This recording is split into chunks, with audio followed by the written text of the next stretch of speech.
We are your home theater and AV questions answered.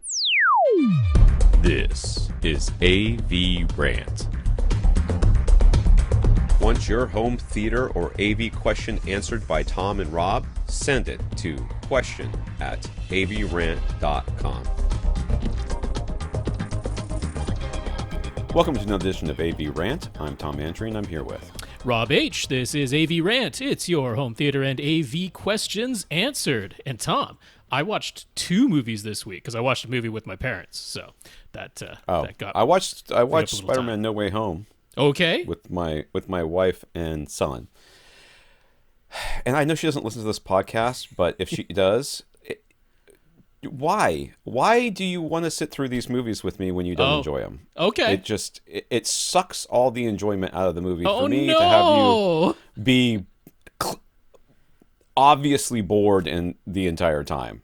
Yeah. And then we had to stop it like 5 times for people to go to the bathroom or blow their nose or something like that. I'm like, I'm just gonna watch these things by myself. Yeah, it's like I don't even want it used to be I didn't want to go to the movie theaters because there were people and they would look at their phones and it'd be distracting.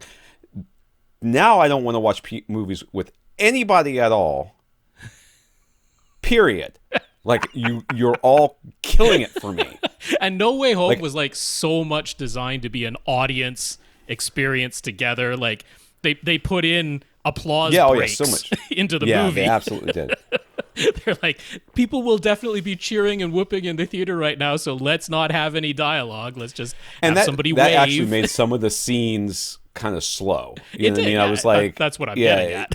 Yeah. That watching so it there was alone definitely isn't quite points the same. where I was like, why aren't there anybody talking for a second here? What's going on? So yes, good movie. Definitely the best of the Tom Holland Spider-Man movies, I think.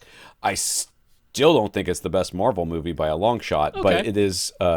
It was good. It had a lot of fan service in it. If you are, I mean, the whole Andrew Garfield kind of like spoilers. I suck. Come on, you know by now. It's been on all the trailers. He's like, I suck, and I was like, that's not nice. I mean, I know what they're doing. It's like fan service. Yeah, you know, I can't help but constantly remind people the actors did not write the words. No, hey, they did not direct the movie. I will defend from the Amazing Spider-Man duology, since there were only 2 of them, that right. Andrew Garfield and Emma Stone whenever they were on screen together, I was like, I am enjoying this. It doesn't need to be a Spider-Man movie. I'm just enjoying watching the 2 of them have their little fights and their relationship, and they were good. So Andrew Garfield was not the problem with those movies. No, Sony. I mean, literally, you could just look at it and look at every single movie that Sony has made. And if it hasn't been bad, it was like accidental. Like Sony was like, we don't care about this movie because it's going to suck. And it was good. The first 2 Raimi Spider-Man movies, that wasn't accidental. That wasn't accidental, right. But that was back when they didn't care. And they're like, Sam Raimi, you directed The Evil Dead. Sure, do a Spider-Man movie. We don't care. There wasn't so much interference as there was in Spider-Man 3. As soon as they started putting their hands on it, they ruined everything. So if you want to blame somebody, you can't even blame the director or even the writer. I think it goes back to the studio execs who just ruin everything because they don't know what they're doing. Yeah, because they did have their plans for the Sinister Six, and they were all leading to that, and then it never happened. So, all right. No, which is the problem with world building before you have a world. You would have enjoyed Spider-Man No Way Home. I did enjoy it. You did enjoy it, but you would have enjoyed it even more if you weren't watching it alone. If everyone should shut the heck up and get out of my home theater. All right. Okay, well, my 2 movies that I watched, I will start with West Side Story, the new Steven Spielberg. We started it, but we haven't seen it yet. It is on Disney Plus, so I watched that with my parents. I enjoyed it very, very much. I thought it was a very respectful, very tasteful, very well done new version of West Side Story. Yes. It's very difficult when there is It's not a bunch of white people in brown face. Indeed. It is very difficult when there's a classic version of the movie that is so beloved. But this is a very well done version. I will say, though, I'm not even really going to call it a criticism. I'll say a critique. That it was almost too well made. Like, what I'm getting at is it looked kind of expensive. It looked so precise, so clean, so perfectly made that it didn't quite fit with the feeling of this is a city in absolute decay.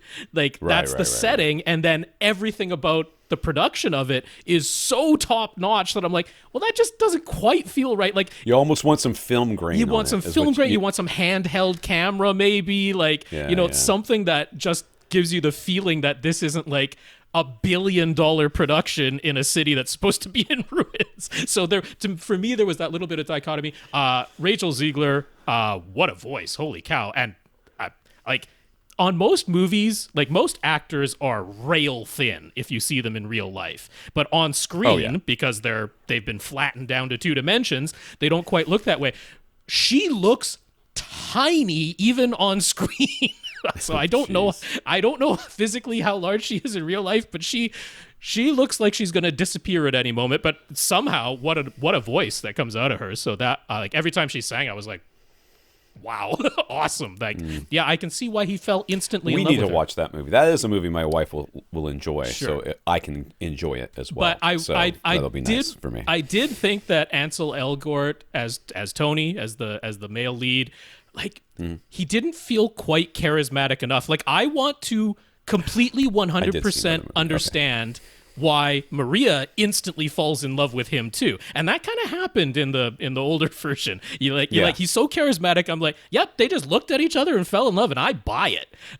In this one, I'm like, Ansel Elgort is a tall, good-looking man, but he just didn't quite have the charisma or the voice that made me go like, oh yeah, I'm in love with him too. Like, it just didn't quite happen that way. So it was a little bit lacking on the male lead for me, but overall, really, really enjoyed that movie. Beautiful. The dancing, oh my goodness, impeccable dancers. Like, I realize they get more than one take in a movie, but they still had to nail it because Steven Spielberg went for long cuts, wide shots. It was not that they were chopping this together from just the best little pieces. At some point, all of those dancers on screen had to nail it together, and oh boy, did they. So fantastic production. So if everybody would just if you're wondering what's happening right now, Dancing with the Stars, I think, was canceled. So Rob it's not Dancing with the Stars, So You Think You Can Dance, which is coming back after the pandemic. They're going to make a new season. So You Think You Can Dance thank goodness. So You Think You Can Dance have is something a to tweet very, very different show from Dancing with the Stars. Right. So You Think You Can Dance is professional dancers with the best choreographers in the world. Rob, I didn't mean to trigger you over there. I'm sorry. The title has been letting them down for the entire run of that show. It came about and people thought, oh, it's people making fools of themselves dancing. I'm like, no, it's some of the best dancers in the world with the best choreographers in the world, and it's a fantastic show. So very different from Dancing with the Stars. Anyway, that's that one. Then I watched The Batman, because that just came out yesterday as we're recording this. In the digital versions and on HBO Max. And I was supremely surprised to see that it showed up on Crave on the same day in Canada. Like, Crave gets all the HBO content, but usually for the HBO Max exclusives, sometimes there's an extra wait, but it came out right away. But they don't have it in Dolby Vision and Atmos on Crave. So I got the digital version so I could see it in the best quality that's available today. So I just want to say I enjoyed it. I didn't love it. Hey, that's a way step above the last 2 Batman movies. Sure. Yeah. I mean, they went. This is a take on Batman. This is like, we have a new take, and this is going to be our take. And I'm like, I'm all for that. Let's do something that's a little bit different. It is very comic book accurate to certain stories. So they are very, very faithful to the comic book take. This is Batman in his second year of being Batman. So he is not... Right. There is a Batman Year 2 comic series. That's right. So he is not completely fully formed. I like things like his aim is not perfect yet. He doesn't throw something and instantly hit a tiny little button because he's Batman. Like, this is probably the most human Batman that we've seen. Like, he's a little bit afraid sometimes, as might happen if you're doing this. This is the least ninja-like Batman there has ever been. He is heavy and hulking and noisy. And he's like, it's a different take. And the part that kind of brought me out of it is there are parts of this that are like ultra realistic.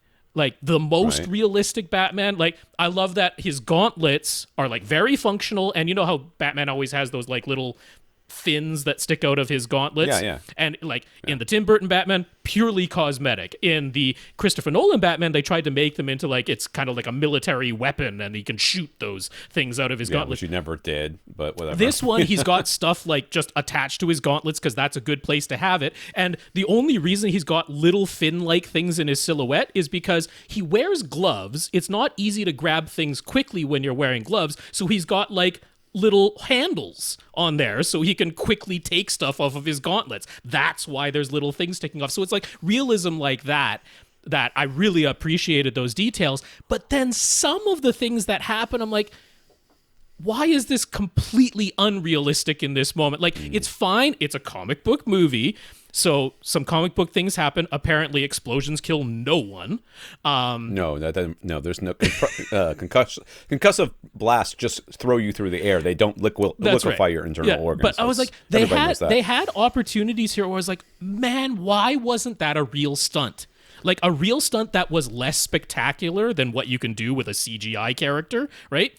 But like, if that had been a real stunt, like, okay, this isn't a spoiler for Batman. At one point, he jumps off of something high. You would expect Batman at some point in his movie to jump off of something high. Well, what happens after he jumps off of that high thing? I'm like, if that had been a real stunt, like not what actually happened, because what actually happened is impossible. I'm like, if that had been a real stunt and they had done it, that would have taken this movie to like a completely different level, because they were building up that this is a very realistic Batman. He can't do magical things. And then something completely impossible happens when he jumps off of that building. So I'm like, why that dichotomy in there? It was things like that just kind of pulled me out of it. I'm like, it was a weird decision to go ultra realistic here and then, unrealistic over there. And it's like, I'm fine with unrealistic in a comic book movie. I just want it to be internally consistent. And it just wasn't quite. So anyway, that's my take on those two movies. Too much to talk about. Let's move on.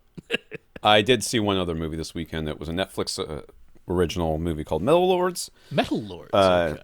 Metal Lords. Yeah, it's kind of a high school coming of age battle of the bands, trying to put together a metal band. Okay.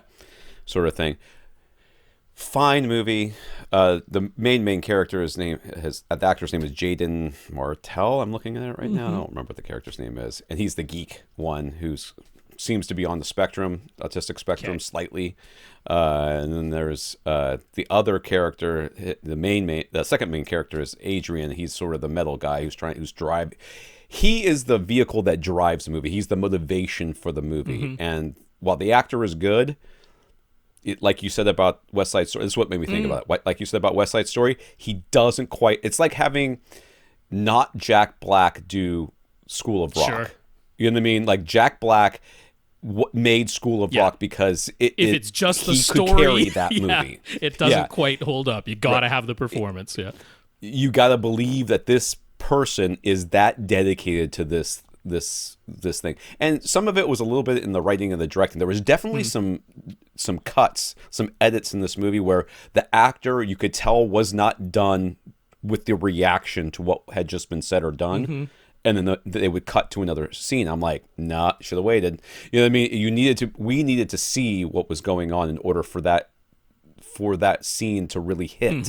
So there was some directorial, editorial decisions that I think hurt the movie and the performance, but it was fine. If you wanted to sit down and kind of have that sort of experience, that sort of high school, geeks overcoming all, and having it be they didn't quite overcome all, but whatever, they trying to become cool or whatever, it was fine. Okay. It's got like a 6.8 out of 10 on IMDb. I think it's a little generous, but it was fine.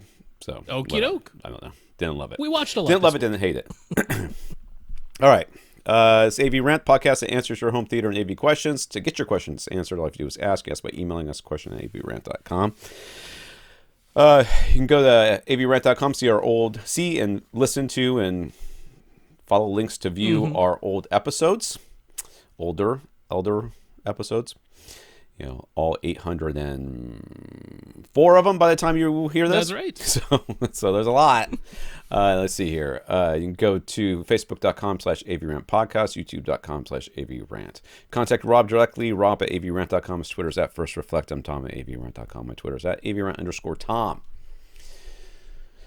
Now, select our listeners of the week. To become a listener of the week, you have to support the podcast in some way. One of the ways you can do that is going to avrant.com, click on the Buy Us a Cup of Coffee link. I don't know why I said all that, because nobody did it this week. That's okay. It still applies. If somebody wants to make a one-time donation, you can do that via PayPal. And the link is on our website, avrant.com. That's right. You can also go to patreon.com/avrant podcast, where you can sign up to be a monthly contributing, supporting listener, member of our listening community society of AVRant scholars and or gentlemen and ladies. Very nice. Rolls off the tongue. Yep. There's an acronym. I'm sure there's an acronym in there. Right now we have 146 patrons over at patreon.com. Patreon will take a little bit of money from you every month, and however much you say, and give most of it to us. And we want to thank our 146 patrons, including Bertrand. We sure do. Patreon.com/AVRant podcast if you'd like to sign up for an automatic monthly donation. So a big thank you to our 146 patrons. Bertrand, thank you for being one of them. All right, if you can't support us financially, support us in some other way, and either do it to us or let us know what you did.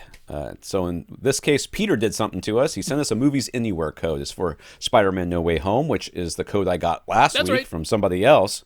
So now I can't use this code, and I don't want to just start giving it to my random friends because I don't really like people that much. So maybe I think we're going to do is we're going to hide it somewhere. Yeah. Okay, it's going to be hidden.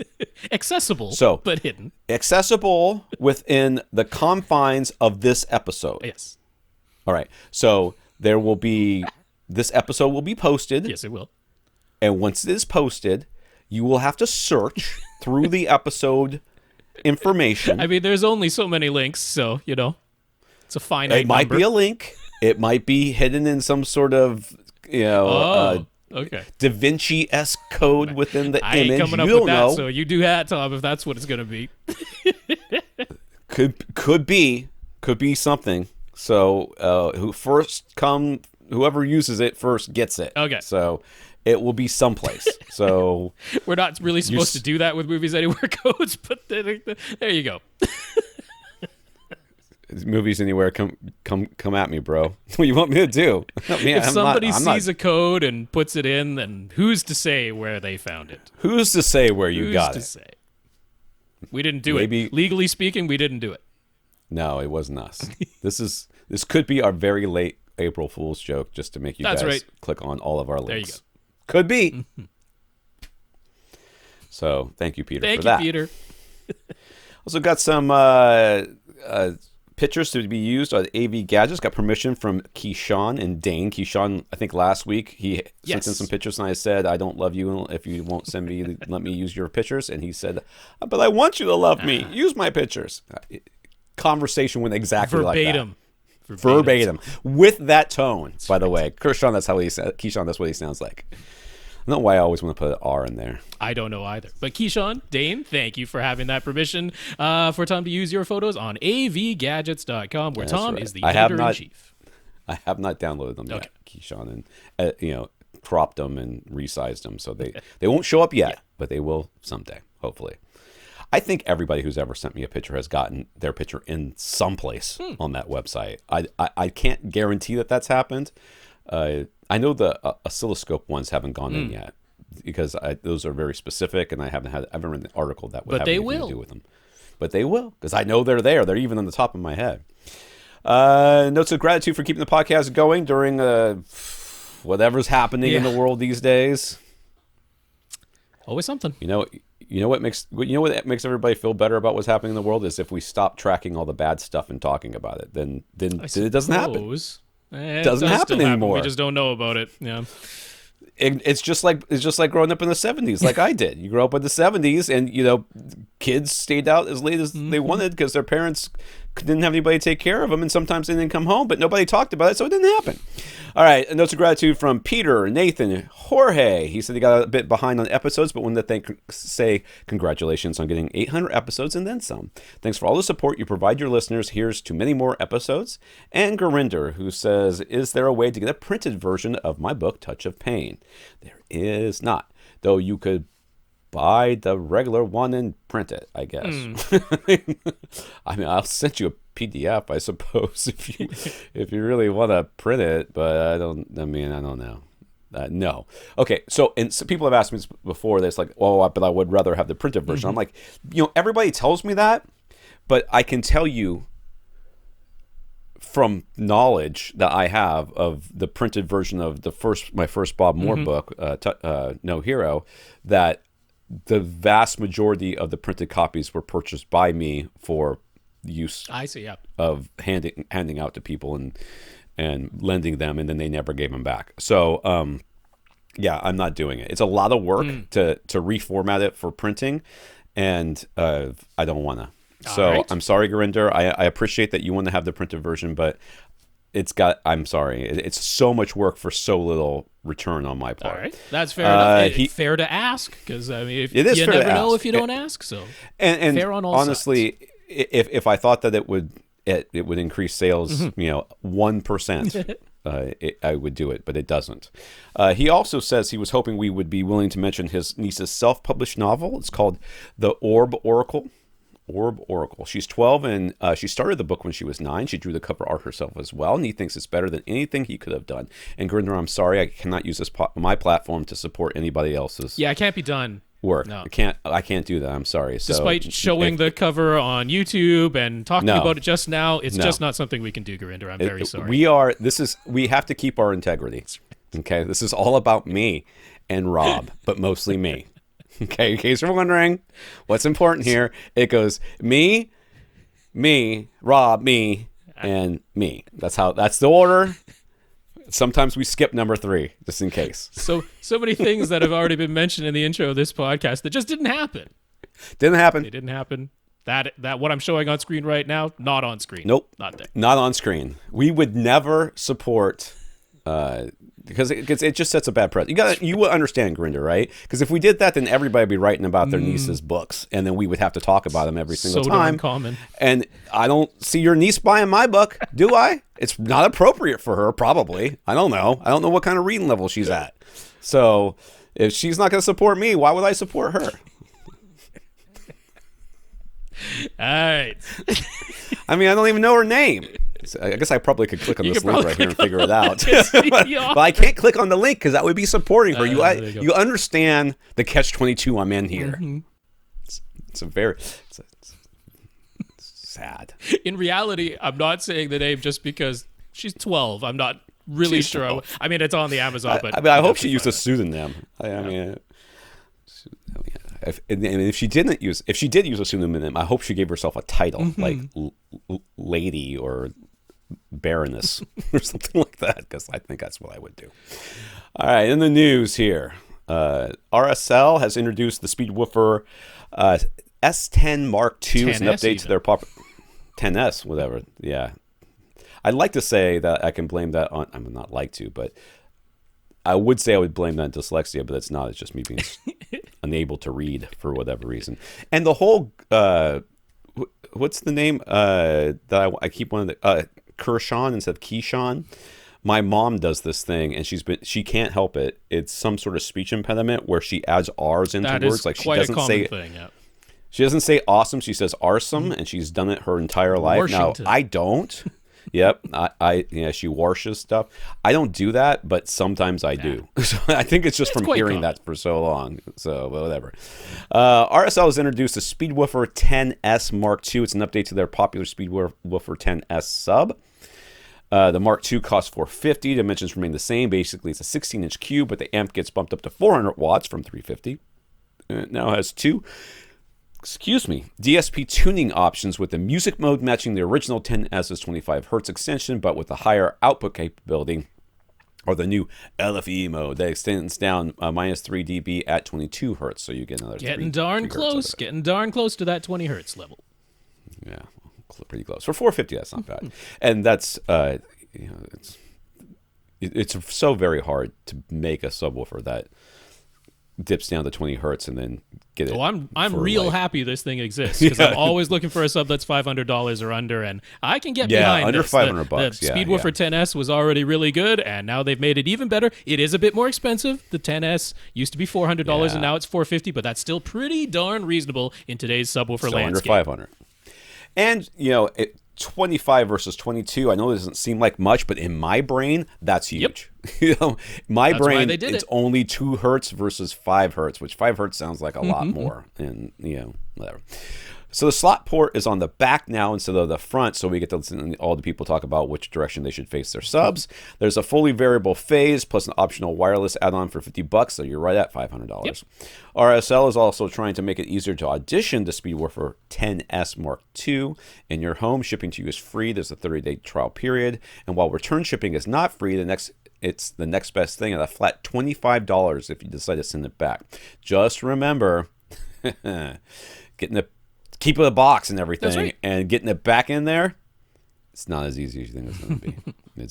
It's never as easy. It's not as bad as a tower speaker. Getting tower speakers back in boxes is like adult Jenga. Right. It's terrible. But all of this I consider good news. Yes. So SpeedWoofer 10S, they're on pre-order for the second batch right now, but that should be shipping in early May. Yes, and this is not one you want to sleep on. The RSLs sell out fast, and I would expect this to do as well. So, unlike some of the other pre-order type things that we sometimes mention on this podcast, where we're like, I don't know if I would pre-order because they may or may not show up in the next 2 years. This one will actually show up, so I can feel like that's this one I can get behind. Insteon, which is a brand new Pokemon from the Pokemon Company. It comes in the shiny version as well, but it's really hard to find. Whose DIY home automation products have been popular for years, appears to have gone out of business and completely closed down without any warning to their customers. Sucks. Yeah, it really does. People near their head office in California have posted photos showing the office is closed down and empty since April 8th. Insteon Home SmartHome.com's forums have been offline for a week. The phone line is disconnected. Online support chat is down. There's no response to their emails, and all Insteon hubs flash a red light to indicate their connection to Insteon's cloud services are down and have been for a week. Dude, they got abducted by aliens. I mean, that's what it sounds like. Poof, gone. Terrible. There are still ways of utilizing Insteon hardware, such as OpenHAB, H-A-B, Home Assistant, and Home Bridge, but they are warning users not to factory reset any Insteon hardware, as doing so bricks any Insteon devices. So many bricks out there right now, because I would have totally done that. Home Assistant posted on their website that Insteon has shut down and turned off their cloud servers, and that's as much official information as anyone has shared. I actually... I'll have to check the actual link, but I came across like a TikTok or an article that did a test on that does test on like cloud-based devices that are supposed to and test to see how secure they are and how much information they're sending in and out. And apparently the Philips Hue hub thingy, just not very good. Oh. It's apparently really, really bad. So I'll have to share that with you, Rob, and we can talk about it next week, okay? Because I sent it to Andrew, because Andrew uses all that stuff, and he was like, holy crap. But he uses a VPN or whatever, and that hides all of his information, but it was a little scary to him. So I mean, Insteon, they were kind of the successor to X10. They've been around much longer than all of the voice assistants have existed, around much longer than all of the, Amazon and Apple and Google getting into home automation. They predate all of that. So Insteon was kind of like the go-to affordable DIY home automation solution. They just never seemed to quite keep up with everything that has happened since. Right. They did have integration with the voice assistants and stuff, but they always seemed to be like just a slight step behind. And then I wasn't expecting this. I wouldn't have been shocked for them to say, you know what, we're closing it down, or rolling into something else. None of that would have shocked me. But to just kind of poof vanish like this. I wasn't expecting that. So a very sad end, if this truly is the end. Terrible way to treat all of your customers who have been with them for decades. That actually, to me, kind of indicates that there was a lot of denial going on in that company. And what was happening was they were running razor thin margins, running very lean, and then a bill became due, or a client closed an account, or something happened, like maybe tax season. There's that. They were supposed to pay taxes. And they had a big tax bill, and they were like, we can't pay this. So they literally had no choice but to shut down like immediately. Just bizarre, though. Like, to not even put which is bad. Their website still exists. Every link on it just goes 404, but the website itself, the original homepage, is still there. Like, just even if it said, really sorry, we're gone. Like, just something official. To be absolutely nothing is bizarre. That's too bad. And this is, of course, what I was talking about, I think, last week with discs and owning them. Is that won't happen. When you have a cloud-based whatever it is, you own it until somebody turns off the server, and then suddenly you have no access to it anymore. Which is a shame that's where we're going, but hopefully somebody will figure out some way of giving them some sort of automatic backup of everything, which I don't think is ever going to happen unless some government gets behind them. So IMDb TV is a free ad-supported streaming service, and Amazon owns it. They've decided to rebrand IMDb TV as, Freevee? That is it. Freevee, spelled Freevee. Freevee. Starting April 27th, they're also going to increase exclusive and original content on their service by 70%. So that's exciting, I guess. Freevee. I will tell you that. So I went to Plex the other day. I signed up for Plex so that I was testing something out. You can't find a Kurosawa movie on Plex at all. Like, if you search for Yojimbo or Kurosawa or any of his movies, do not show up. Okay. Well, coming up in our comments, Nathan has something that might help us out there. So we'll get to that in just a moment. Anywho, but I signed up for that. I started watching a movie just to see how often the commercials popped up. And then one of the Plex, server movies or whatever they are. It seemed about every 10 minutes or something like that. And it was, they were. The problem is they're internet commercials. Yes. But the commercial breaks last very similar in length to a real commercial break on the TV. That long. Okay. So you see like 4 or 5 or 6 internet commercials back to back. I would assume.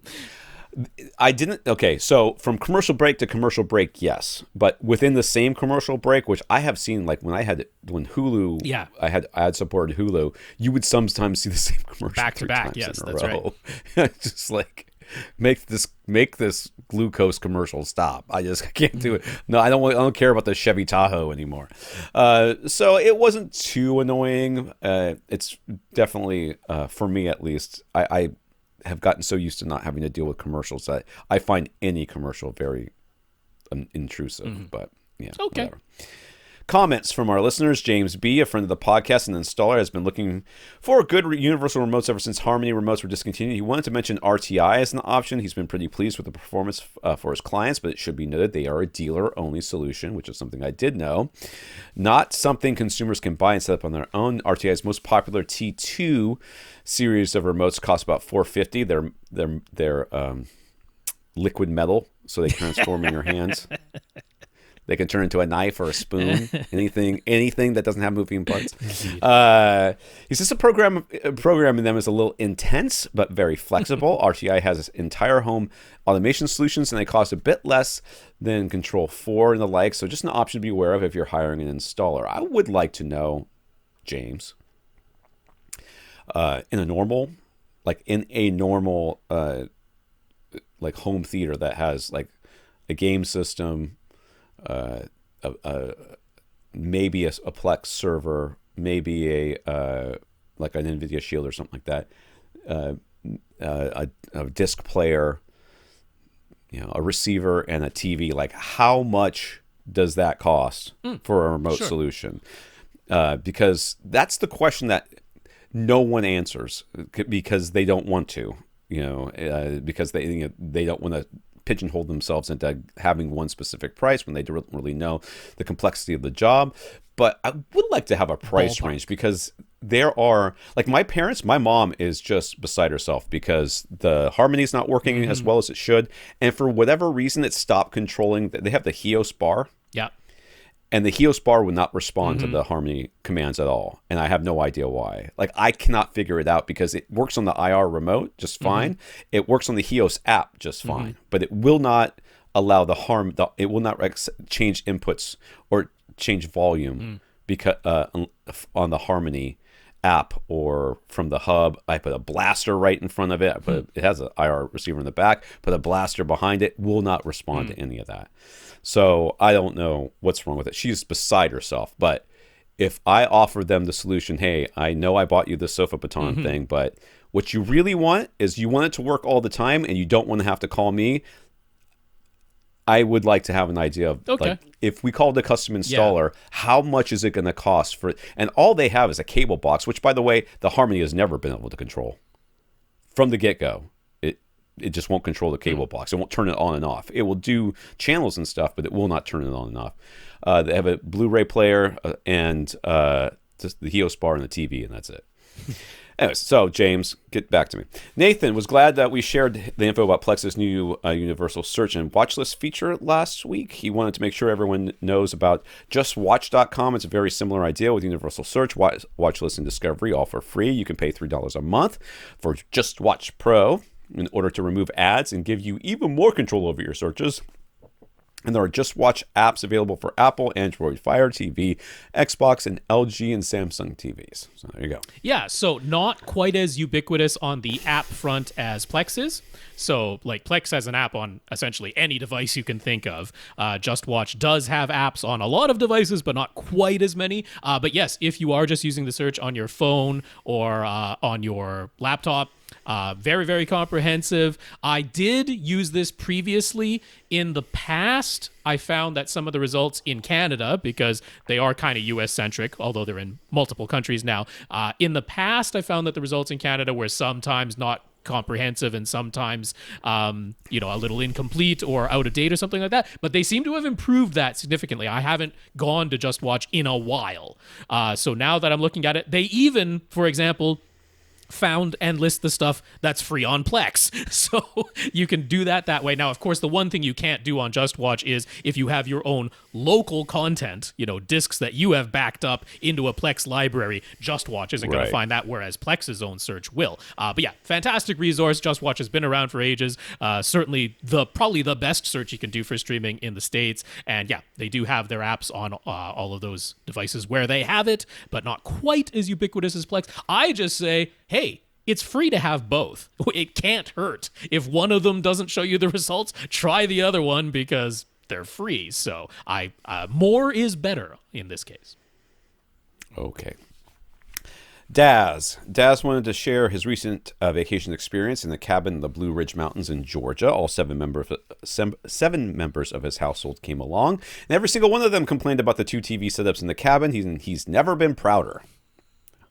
Blue Ridge Mountains are gorgeous. I've been up there a couple times. The living room had a Samsung TV, a soundbar, a DirecTV box, and a Fire TV stick, and for some reason, an HDMI switch in the signal chain. Mm-hmm.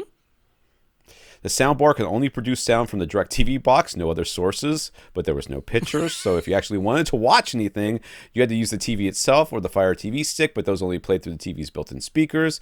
There were 3 separate remotes, a whole list of instructions. Worst of all, whatever Samsung calls motion smoothing, Rob says it's called Auto Motion Plus. Yep. Okay.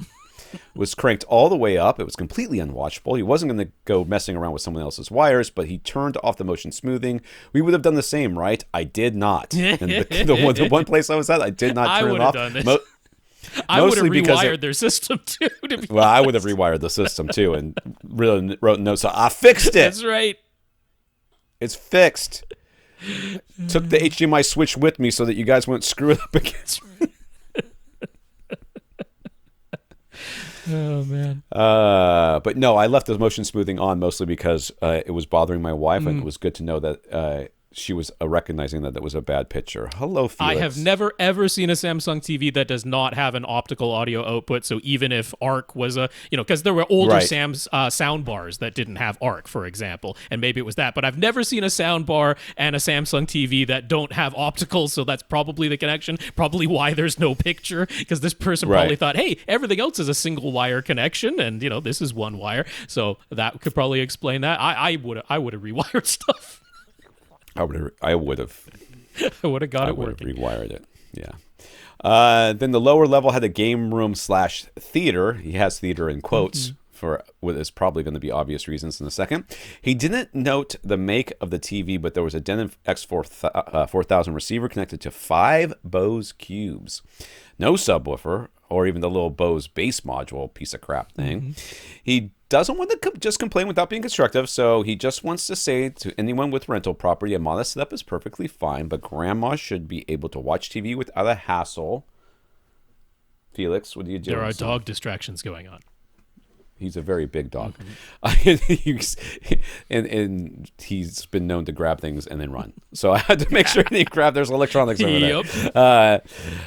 If you aren't sure how to hook up a soundbar or surround sound, that's okay. But it would be better for the TV to be simple with only one remote, or bring someone in to help with the setup. Maybe James. But for the love of all that is good and wholly turned off motion smoothing. So, yeah. We're with you, Dazz. We feel your pain. Yeah, I left the motion smoothing on. None of the places I had speakers full stop. Everything always came from the TV, which is probably fine. I think that's what I would do in a...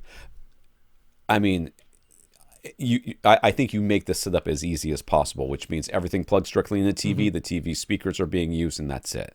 Because nobody's there to watch movies in a full surround sound. That's just not how it works. Jay... Oh, yeah, these are questions. Jay is excited his wife has agreed that an OLED TV is worth it, and she's even cool with getting the 83-inch size. Woo-hoo. They live next in the area where NextGen TV, ATSC 3.0 will soon be available. They've tried the separate tuner box during testing, and that's made them want to be able to watch NextGen TV broadcasts. But they don't want to deal with a separate tuner box. So he's hoping to find an 83-inch OLED with an ATSC 3.0 tuner built in. I wouldn't even know.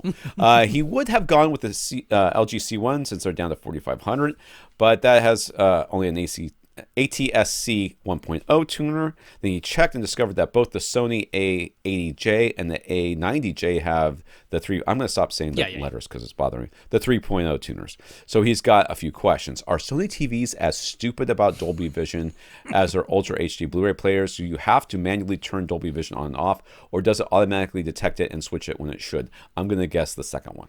Yeah, it is not as stupid as their Ultra HD Blu-ray players, which is still bewildering how dumb those are when it comes to Dolby Vision. There is a quirk about Sony's OLED TVs. You will be able to go into the inputs section and go to the HDMI inputs, and you have the options of keeping it at standard bandwidth, 18 gigabits per second bandwidth, or enhanced bandwidth, which gives you the full 40 gigabits per second that those televisions are capable of on 2 of their HDMI inputs.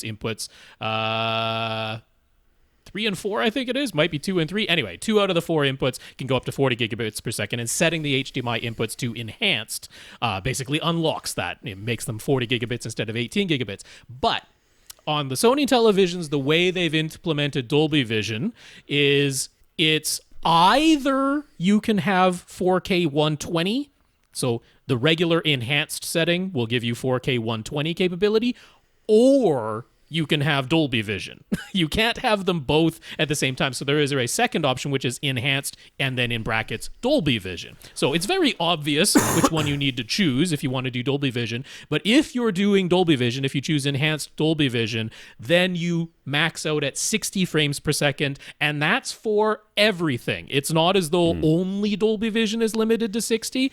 If you set it to Dolby Vision enhanced for that particular HDMI input, then everything you input will be limited to 60 hertz. You won't get 120 hertz support. So 120 hertz and Dolby Vision on the Sonys are mutually exclusive. That's on a chip level thing. So that's where that is going on. But it will automatically go between Dolby Vision and not Dolby Vision. You don't have to manually turn that on and off. In Sony's lineup, the 83-inch size only seems available in the A90J series. It's $1,000 more than the LG C1 right now, but that puts it just within their budget. Is there any other model of OLED they should be looking to get instead? Rob? So since you really do want that ATSC 3.0 tuner built in, no is really the answer. So there's the LG C2 that has just come out. It is the same price as the Sony A90J, $5,500. But the LG C2 does not have an ATSC 3.0 tuner built in. There is LG's G series, the G2, that does have an ATSC 3.0 tuner built in, but it costs $6,500. So it's $1,000 more than the A90J, and you were saying the $5,500 really is maxing out your budget.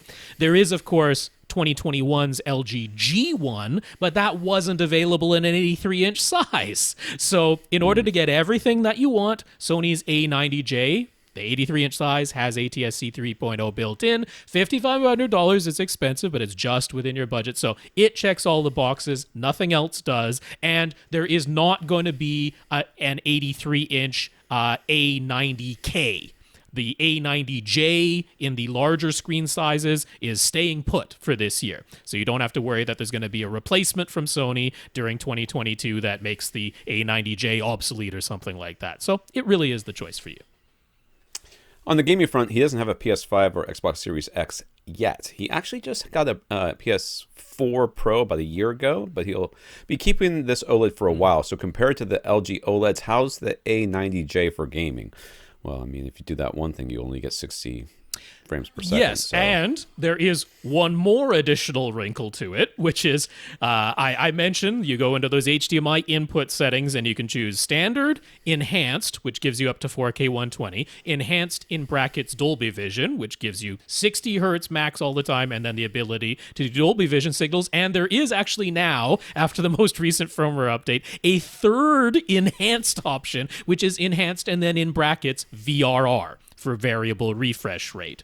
So in terms of gaming, you can do 4K 120 with variable refresh rate and HDR10, but you cannot do Dolby Vision. So the LG OLEDs will let you do 4K 120 VRR and Dolby Vision all at the same time. And they're actually kind of the only displays on the market that do that right now, that check all the boxes. With the Sony, you can do everything in gaming bar Dolby Vision. Now, I don't consider that a big problem because as long as you're setting your HDR sliders correctly in the consoles themselves, and then sometimes it's game by game, because sometimes there are some games that don't adhere to what you set on the console level settings. But as long as you set those, you don't really need Dolby Vision for gaming. You can get an absolutely fantastic HDR experience from your games without Dolby Vision. So there is that one little thing. There's going to be the one little green check box on your Xbox that doesn't light up. Dolby Vision is not going to be lit up, but everything else is available. So considering it doesn't sound like he's a super hardcore gamer who's got to be on the cutting edge right now, I don't think it'll be an issue for you at all. I think it's perfectly fine. Oh, wait, I need to... Okay. Is he going to have to mess with switching the picture mode, like an accurate mode for movies and TV and then game mode for the lowest latency? Could he adjust the settings in game mode to be accurate for movies and TV too? Would that allow him to leave the TV in game mode all the time? Or would changing the game mode settings result in higher latency? So the good news is you can make game mode just as accurate as the on Sony TVs. The most accurate mode out of the box is actually the custom picture mode, the one that's labeled custom. But you can adjust the game mode to be just as accurate as long as you don't want to turn on motion smoothing and you don't want to turn on things like noise reduction and that. Those things, motion smoothing, noise reduction, those increase the latency. But as purists, we don't really want those things on anyway. So as long as you're fine with those being off for your movies and TV shows, which is what we would want anyway, if we were giving the advice, then you could leave it in game mode all the time. So there's not really any issue there. The other option that you have is that, since it sounds like he's probably really only going to have one of the high-end gaming systems, you could plug that gaming system directly into the TV. So that input, like HDMI input 4, that would be set to the game picture mode and be in the enhanced VRR setting. And then you could have your AV receiver plugged into the eARC port, HDMI 3, and the Sony TVs, the A90J, they do support every audio format via eARC. You can do DTS HD Master Audio with DTS-X, which isn't supported on the LG OLEDs. You can do all of it. So there is no real downside using eARC on the Sony. So if you wanted to, you could have your movie and TV settings, plugged into your AV receiver. The AV receiver is plugged into the eARC port of the Sony TV. That input is maybe set to enhanced with Dolby Vision, right? Because your movies and TV don't need to go above 60 hertz. And that would work for everything there and support Dolby Vision that way from those sources. And then you just switch to HDMI port 4 for your gaming system and use eARC to send that back. So there's dual ways that you could do this and have it work really, really nicely. My automatic doorbell just went off, in case you're wondering what that was. Yes, yeah, right. The biological doorbell. The biological doorbell. Boy, she is such... And the big dog, he doesn't even make a noise. He's like, perfect. I don't care. People can come here. I'm friendly. All right, so he's coming from a Pioneer Kuro Plasma TV. This will be his first 4K set. He's pretty sure OLED is the only way to go for him, but he's seen 4K LCD TVs in action, and they just don't look as good. But is there anything he might have overlooked in that regard? So, the full array local dimming, I mean, when you get enough zones, you get pretty freaking close. Yeah. But you're never going to get 1-for-1. Yeah. I mean, not yet. Not with current technology. You're not getting 1-for-1, which is what, one pixel can turn itself on or off. That you can get in OLEDs and in plasmas, in the Kuros, or in particular. So, I mean, there are some very good LCDs out there, but, are they going to be good enough for you? It really kind of depends on your room. A bit, yeah. And, if there's a little, if you're watching it in complete darkness, you're gonna. I think you're not gonna be happy with anything that's not OLED. Agreed. But if you have a little bit of ambient light, or you mostly watch during the day or the early evening, and there's a little bit of light around, or if there's the room is multi-purpose, or it's backs up to the kitchen, you might not even notice the difference if you have a really good LCD with a lot of zones of local dimming. But like, I will argue, your brain is never going to be happy with anything other than OLED. So you're kind of stuck. Yeah, there. I mean, I had a Pioneer Kuro before as well, and I will argue, like, my Sony Z9D, that's a full array local dimming LCD TV, and I'd be like, you know what? For all the things that Z9D can do, it's better than my Pioneer Kuro used to be. But then I go and watch my OLED. I'm like, man, that's even better. So that's even better. Like, right. I will say the TV right now that comes closest, that's going to be the brand new Samsung QN90B. Brand new for 2022. The early reviews are like, yeah, it's even an improvement on the QN90A. Now the QN90B finally has 4 HDMI 2.1 ports, because the QN90A was stuck with 1 HDMI 2.1 port. But of course, being Samsung, there's no Dolby Vision at all. And then they did the same thing that LG did, which is the new version of Tizen, the Samsung operating system, goes and takes up the whole screen, and most of it is filled with ads. So it's more sluggish as well. So it's worse than the old version of Tizen, but that's what everybody is doing. But here's the thing: the QN90B in the 85-inch screen size is $5,000 right now. So okay, the A90J is still $500 more than that, but I'm like, yeah, it's darn close, and the OLED does look that little bit better. So, I mean, that's what I would do. The only thing that you're potentially overlooking is the QN90A, the 2021 model, which, as I mentioned, a single HDMI 2.1 port and no Dolby Vision. And the QN90B has had a few little picture refinements that people are enjoying. But the 85-inch QN90A from 2021 is down to $3,000 right now for an 85-inch TV. And that, last year, that was certainly the LCD that came closest to any OLED. So, I mean, that's a significant amount of, that's $2,500. So that, I don't think you can, just look past without even blinking. But it isn't up to the exact same picture level as the OLED. So if you can afford it, I think the OLED is the right way to go. I did just want to mention last year's QN900A, that's the 8K version. And it is $5,000 as well. So, I mean, we've got a flagship 8K 85-inch TV available for $5,000. Funnily enough, though, honestly, beside the QN90A, the QN90A was a bit better. Like, it had higher contrast and actually got brighter in the highlights than the 8K version did. So, yeah, you were paying a bit more for a downgrade. But that's out there. I think you should go with the OLED. Patrick has been listening to us on and off for years, since his dreams of a home theater were just dreams until now. They're finally finishing the basement, but it's going to be a compromise. No dedicated enclosed theater room. It's going to be a quite large multi-purpose space, roughly 6,300 cubic feet in total. Realistically, subwoofers can only go just to the left or just to the right of the screen. Stacked? What? No. Like, he's got two spots where a subwoofer could live. That's what he's saying. Oh. He doesn't have limitless positioning opportunities. All right. And physically, the SVS PB3000 is about the largest cabinet that will fit. So in a setup like this, not a rectangle, closed off from the rest of the house, but a large 6,300 cubic foot space with the theater only being a portion of that, and a subwoofer positions being very limited, what should he get? Should he just get the largest single subwoofer that can fit and afford? Would it be worth getting two smaller, lower, output subs and having them on either side of the screen? No. He's the only person in this household who's going to notice and care about the bass quality. They're going to care when it sounds bad in their seat. I'll tell you that much. They might not care that when it doesn't exist, but when suddenly, it hits a specific note and they are blown out of their chair, they will notice that. They won't care when it's not there. Would a sealed sub actually be any benefit? No. He could potentially go as high as the SVS SB16 Ultra. Okay, so let's just talk about this. First of all, I don't believe you.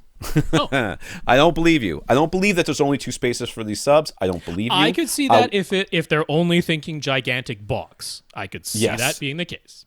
I am saying that that you are purposefully not giving us enough information to go on, so that we will answer the question in the way that you want us to answer it, which is to tell you to get the biggest box that you can put in there. And I'm telling you, no, I'm not going to tell you that, because I don't believe it's true. I want to see the layout of the room. I want to see a drawing or some pictures or a diagram or, I don't know, an interpretive dance, something like that, so that we understand what you're actually dealing with. And then we can make suggestions based on that, because I do not believe that you cannot put two subwoofers more properly placed in this space. I do not believe that's the case. And I do not believe you should be looking at boxes full stop. I think that you should be looking at cylinders. The PC4000s would be, probably on my list. Absolutely. I would also look at taller subs instead of bigger, wider subs. There aren't a huge number of options on that front, though. So the cylinder's the best option as far as going taller. The cylinder, yes, the cylinder are the best options. You also have some options from Power Sound Audio. I think Monoprice has a couple of dual tall subwoofers. Yeah, but like price for output, so. Yeah. So if it were me, I would be looking at the cylinder subs, because you get a lot more output for a lot less cubic foot space. Square footage. Yeah. I mean, honestly, if you go with the cylinder form factor, you might find out that you have more placement options. Because I say, I can completely understand if you're only envisioning a gigantic box that you're like, you know what, it can only go up by the screen, either on the left of the screen or the right of the screen, but that's the only place it can go. With the cylinders, so first of all, you have this much smaller footprint. It's a 6.5-inch diameter, so it's the circular footprint. It comes with the isolation feet, which I always like to have. So, I mean, blends right in. If this is a visual thing, blends right into any corner. It's the black carpet-like finish that's on there, blends right into the shadows. But you also have the option of laying it down horizontally on its side, at which point it blends into the wall-to-floor edge just about anywhere, or can go behind seats. So a PC 4000. Now, the PC 4000 is $2,200. So we're very close to his max budget. He was saying the SB16 Ultra, which is $2,300. That's about as much as he would ever possibly spend. So yes, we are getting up close to the limits of the budget, but I will say we are absolutely going ported in this room. There is no chance we're going sealed. I kind of do want to go with a sub that has good protection so that on the chance that you crank it literally as high as it goes, it still isn't going to bottom out. And I mean, SVS and Monoprice are both going to be fine there. They have the DSP protection on their subs. So I really love the PC 4000 as the choice here. Now, I would say if you went with an SVS PB 3000, you were saying that's physically the largest box that you could fit, that would be fine. It's $1,600. And I mean, it's not going to fully pressurize 6,300 cubic feet. It's good up to about 5,500 cubic feet. So you're not worlds apart. Like I say, it's not going to break itself even if you crank it as high as it possibly goes. But I wouldn't have a problem with that. That's a $600 savings. I would say that a very similarly sized option is the Monolith M15 V2, and that is the least expensive out of the three we're talking about. Is $1,380. That's shipping included. It's on sale right now. Normally it's $1,550, which would still be the least expensive, only by $50, but it still would be. So those are, to me, the options. I do want to mention that Monolith is 133 pounds. It is the heaviest out of these three by Which is far. why we need to see the room so that we can actually tell you where we think you should put these things. Yeah. The other thing that's the benefit of having the cylinders, and God help me, what the heck is going on at Reddit? Because people have now decided that if you put anything on top of your subwoofer, you have invalidated the subwoofer. Like it's impossible to put things on top of subwoofers because it's bad for the bass. That is patently false. I mean, I just don't understand where this logic comes. Like, what's the thought process here? Don't know. But anyways, you can put things on top of it. You can put, like, it has a nice wood top. Well, the PC 4000 still has the 3 ports on the top. Oh, does it? Yeah, that one does. The PC 2000 has the flat top. But we probably wouldn't go for PC 2000 Pro in this size of room. No. We would want to aim for the 4000 in this size of room. Yeah. I mean, but they can become decorative. Yes. You know what I mean, it doesn't have to be. It doesn't have to be a thing that is. It doesn't look like a speaker. That's right. It looks like something else. Yeah. And if you if there's a column column in this room, which there almost certainly is in this square footage, it can stand right beside a column and be barely noticed. Like I say, any corner, any edge. Like, yeah. How many rooms have I been in where somebody has just taken an air purifier thingy-majob and ozone thingy or whatever, and they plug it in and they drag it into the center of the room, and I have to walk around this room, but yet God help us if there's a speaker in there, because that is the worst offense that you could do to home interior decorating. But some strange fan thing that smells weird in the middle of your room is perfectly fine for me to have to walk around, right? No one worries about the dog knocking it over. Nobody worries about their kid touching it. But a speaker, how will we ever deal with this injustice? In the most general sense for this room, that as you described with the information we have right now, I'm going for the highest output ported subwoofer that we can work with, and I think the cylinder is a way that you can make this work really, really well. Crap, I scrolled back. So he has penciled in an Epson 5050 UV projector for the longest time, but now it's looking like the LS11000. Yes. I don't hate that name. Is basically its a replacement. How is the LS 11,000, however, it's $1,000 more expensive. Yes. Is that going to be worth it? What else might be out there? So I compared the LS 11,000 to the 12,000. Sure. So you have an idea of what the differences are between, because it's the 12,000 is $1,000 more too, and the differences are pretty minor. We talked about it on the podcast a couple of weeks ago. The differences are pretty minor. Cosmetically, I prefer a black projector than over a white projector. But not $1,000 more. Yeah. What I really want to know, and I couldn't figure out, was the quality of the included mount, because the 12,000 has the included mount, which is nice. It's nice to, you don't have to buy a mount, but if it's a crap mount that you're not going to use anyways, then like, who cares? So the 5050 UB projector, the LS 11,000. I mean, I mean, it is the replacement. It is better. Yeah, it's very comparable. Obviously, it's the change from a lamp-based to laser-based. That's most of the cost is where that's coming from. The LS11000 does support 4K 120, and it really does show all 4K pixels to your eye, whereas the 5050 UB is taking a 1080p panel and using it twice per frame, while the LS11000 is taking a 1080p panel but using it 4 times per frame. So there are upgrades to the LS11000, but like, honestly, I find it a little bit difficult if you don't care about 4K 120.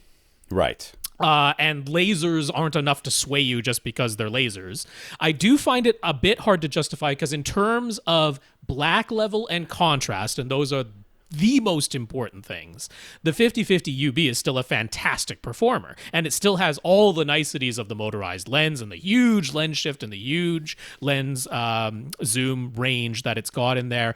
It's got all of those niceties. So, I'm basically like, decide how much you really want 4K 120, because the resolution thing is not a big deal at all. I will assure you that the twice per frame is absolutely fine versus the 4 times per frame, so that's not it. If you aren't just like, lasers are so cool that I've got to have them for $1,000, I'm very okay with sticking with the 5050 UB. I don't think there is a cheaper lamp-based replacement coming for it. I don't really foresee that. The LS11000 is it. Everything else that's comparable to the LS11000 is more expensive than the LS11000. So, like, if $4,000, which is the price of the LS11000, if that is too high, but $3,000 for the 5050 UB is okay, I would still get the 5050 UB. I'm very comfortable with that, unless you're like, I've just got to have 4K 120. Then that kind of makes the decision. Yeah, I actually think that the fact that it's still lamp-based, on some level, I still feel like the lasers, there hasn't been an adequate explanation as to how much things are going to cost to fix. I really feel like you buy the projector. Oh, hold on. Oh, cramp? Oh, God, that was a bad one. Oh, dear. Hamstring just tightened up on me real quick. Well, I only did 27 miles, so it wasn't that much. But I just had my leg bent out underneath my chair for too long. Let me just straighten her out. I really feel like the fact that the lamp, I feel like you're going to buy a projector, and at the end, you're going to be like, so it's starting to dim. What do I do? And they're like, well, you can pay $3,000 for a new lamp. And we have to ship it both ways, or a new laser, and we have to ship it both ways, or, you know, buy whatever's out now.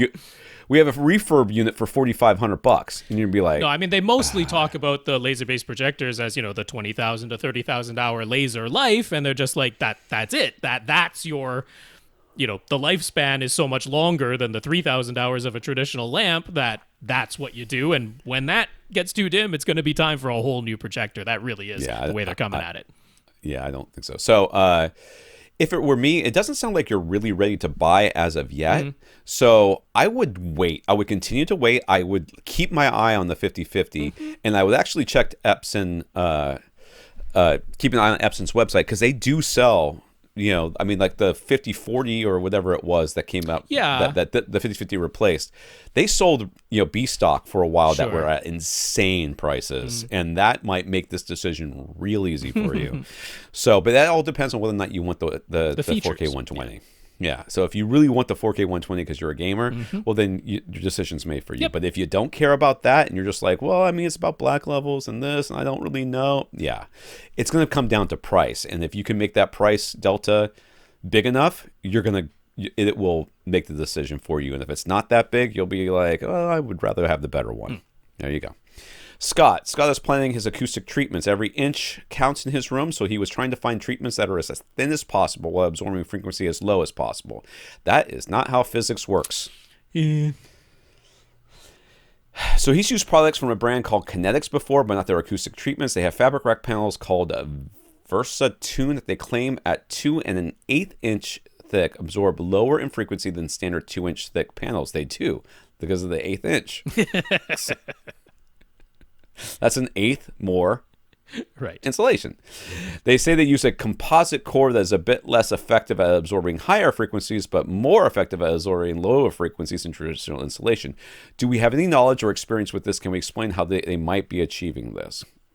So they've got some graphs from their site, which is showing, so they have regular panels that are just fiberglass insulation. They've called them hard side for some reason. It seems like an odd name for fiberglass insulation, but regardless of the name that they've chosen, they're showing like their 1 inch thick versus their 2 inch thick, and that is a completely standard graph. If you go up against anything else and look up what you would expect from regular insulation, that graph follows absolutely perfectly. But then when they show the 2 inch thick hard side fiberglass insulation versus the 2 1/8 inch thick VersaTune, it's got this extended response down to about 125 hertz. So we're still not really fully down to the crossover region where ideally we would like to get with our passive absorption, but having more absorption down to 125 hertz, but then not quite as much absorption in everywhere above 500 hertz. So the clue that we can look at, if we go over to GIC's website, if we look at their 2 inch thick spot panel, which is actually 2 inches thick, no air gap or anything like that, its graph is essentially identical to the hard side graph. So again, no surprises with just traditional insulation 2 inches thick.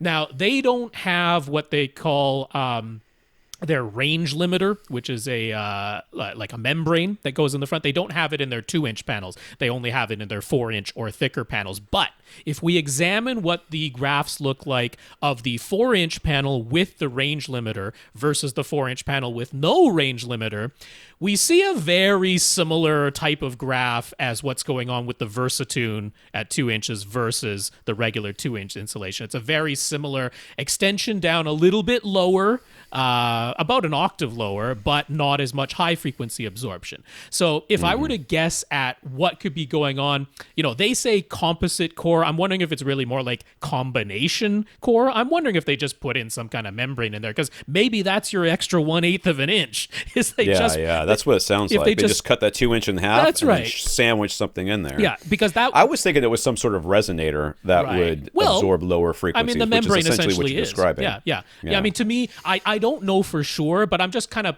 puzzling the pieces together. Like, physically, what could this be that could generate that type of graph? It could be a membrane, and so calling that a composite or a combination core would make sense, and it would explain the 1/8 inch extra thickness would be having a membrane in there. So, do I think that they're lying? That there's no way this could be achieved? No, there's a reasonable explanation for how they could have done that. However, just be aware that we are, if by their own graph, you're not getting down to 80 hertz or lower with this. This is still, in there. So is this worth it? Because the VersaTune panels are considerably more expensive than just regular 2 inch panels. And if you can't go to a 4 inch panel with a bit of an air gap, which is what you need in order to get down to 80 hertz, if you just can't do it, do we pay the extra for this VersaTune? Do you really think that's it still doesn't do it? It still doesn't do it. If it still doesn't do it, then what are you paying for? And it's funny because basically you're like, oh, well, they put all this marketing in here to kind of convince you that they have a regular panel like everybody else, but theirs is better because it has some magic in the inside. And what Rob's kind of sussed out here is that the magic can be on the outside and it works exactly the same, which is what GIC has in their 4 inch panels. So, is it really magic and is it really worth it? Well, if you're trying to get a little bit, I don't think that the benefit at those lower frequencies outweighs the deficit at the higher frequencies. Because if you look at these graphs, there's a significant difference in how much absorption is happening before that low point. Which again would make sense if a membrane is what they're doing. Right. That's what would happen. That's what would happen because it's reflecting more. Yeah. And in fact, the way they're doing it, it's halfway in the middle of this thing. So, even if anything that was going through, it's not going all the way through 2 inches, it's going through 1 inch and then bouncing back out again. So that's why you're seeing this here because it's not going all the way through. I don't see the benefit here. I certainly wouldn't pay extra for it. Okay, I don't see what I would try to do. Because first of all, for your first reflection points, where we're more worried about the mid-range and higher frequencies, the dialogue, we're worried about those, spot treatments for specific reflections. Going with the just regular 2 inch panels, I don't have any really beef with that. What I would be looking for is let's not only think of vertical corners, let's think of the edges from ceiling to wall. Let's think of the edges from floor to wall. Can we put some thicker panels in those edges to address the crossover region? Because this 2-inch VersaTune is not doing it. It's not addressing the crossover region. So that would be a waste to me. I would just get regular 2-inch panels for my first reflection points, and then let's look, people always think of the vertical corners only. Let's think of something that would essentially mimic a soffit or go around on the floor. If there's space to do that, then that's where you could put in your thicker panels to address the crossover region. And it's all just going to be regular absorption. That would be the way I would go. Yeah, so much like the cable world, the world of acoustic panels has its little corners of people trying to convince you that their technology is so much better that it is worth spending considerably more money. And this is an example of that. I'm not saying that their products aren't good or that they don't work. They do. I mean, you can see the graphs here. They do work, and they do what they say. I just don't think it's worth any extra money to pay for it. I mean, maybe the cost of materials. Can't cheat physics. You can't. Right. I mean, and that's the way. I mean, people are like, oh, well, and I can't tell you how many times I've seen audiophile articles or even rooms set up where there's like a 4-inch diameter tube in a corner, and they're like, that's our sound absorber. I'm like, that's it? That's the one? And they're like, oh yeah, that it completely cleans up the acoustics of the room. In your mind. How does that work? By the placebo effect. It's very real. It baffles me. So, there is no, just like with subwoofers, you cannot get away from the fact that a subwoofer has to be large. You can make it smaller, but then you'll have to pay for it in other ways, and usually in massive amplifiers and huge excursions on your drivers. But you still have to pay for it in some way, and that's the same thing with acoustics. There is no really getting around for the fact that you need to put inches of insulation on your wall somewhere. That's just how it works. Or you can move your entire home theater into an open field, and then you'll have no problems. You'll only be able to watch at night unless you build a acoustically transparent tent around it, and then you won't have to worry about reflections.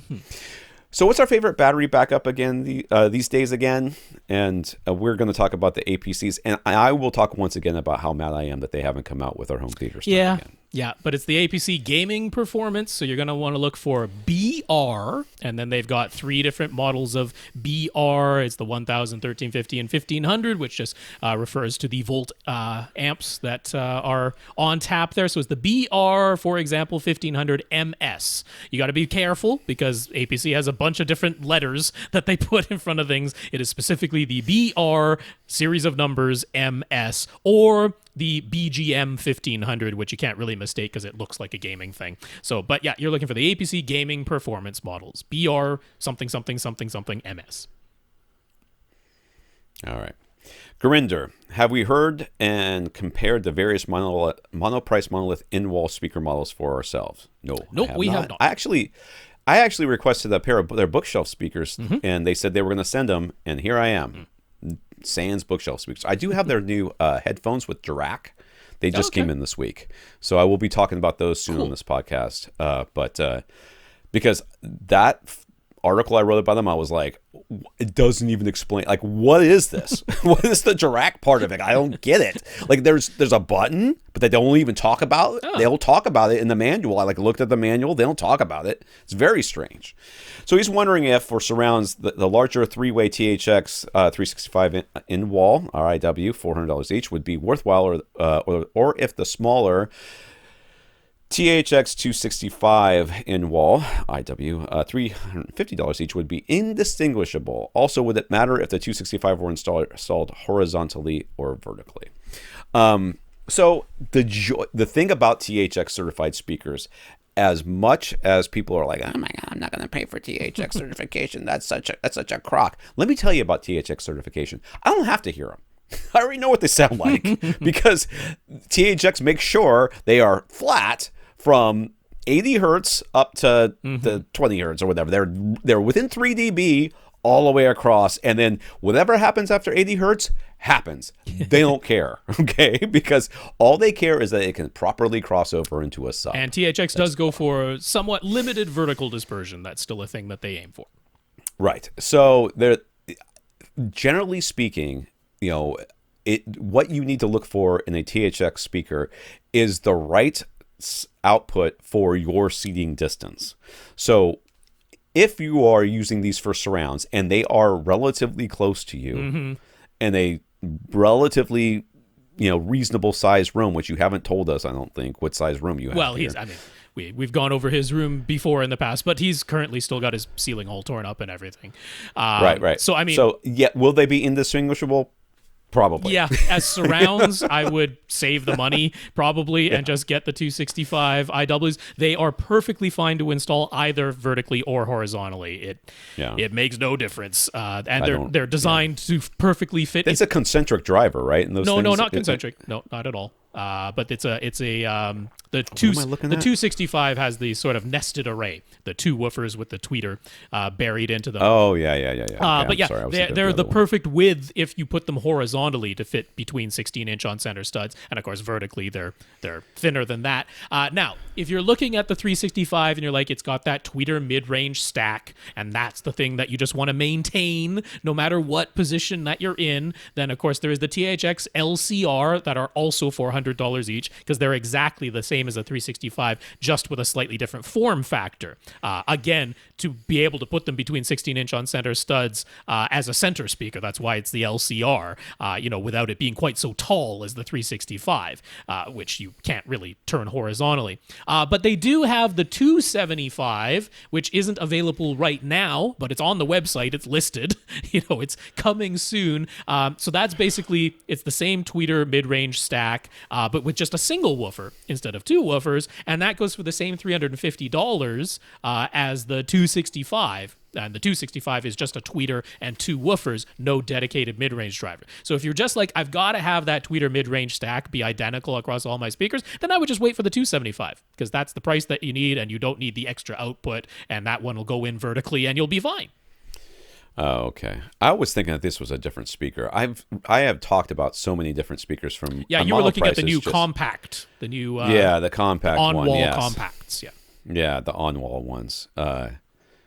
Yeah. So why does he want them to be horizontally? I don't know. He was just asking if you could. I mean, you could do anything, dude, if you really want to, but I don't know. I wouldn't. Mostly because it gives you more, like, horizontally is harder to fit inside the bay. Vertically, you got more options. Bertrand. Rob said he likes the Apple TV 4K because it does automatic frame rate switching. Do the built-in apps on his LG CX OLED really not do that? They really do not. They're 60 frames per second. There you go.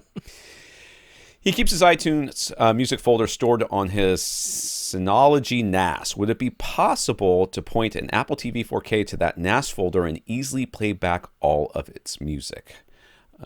Wouldn't Plex do that? Doesn't Plex do that?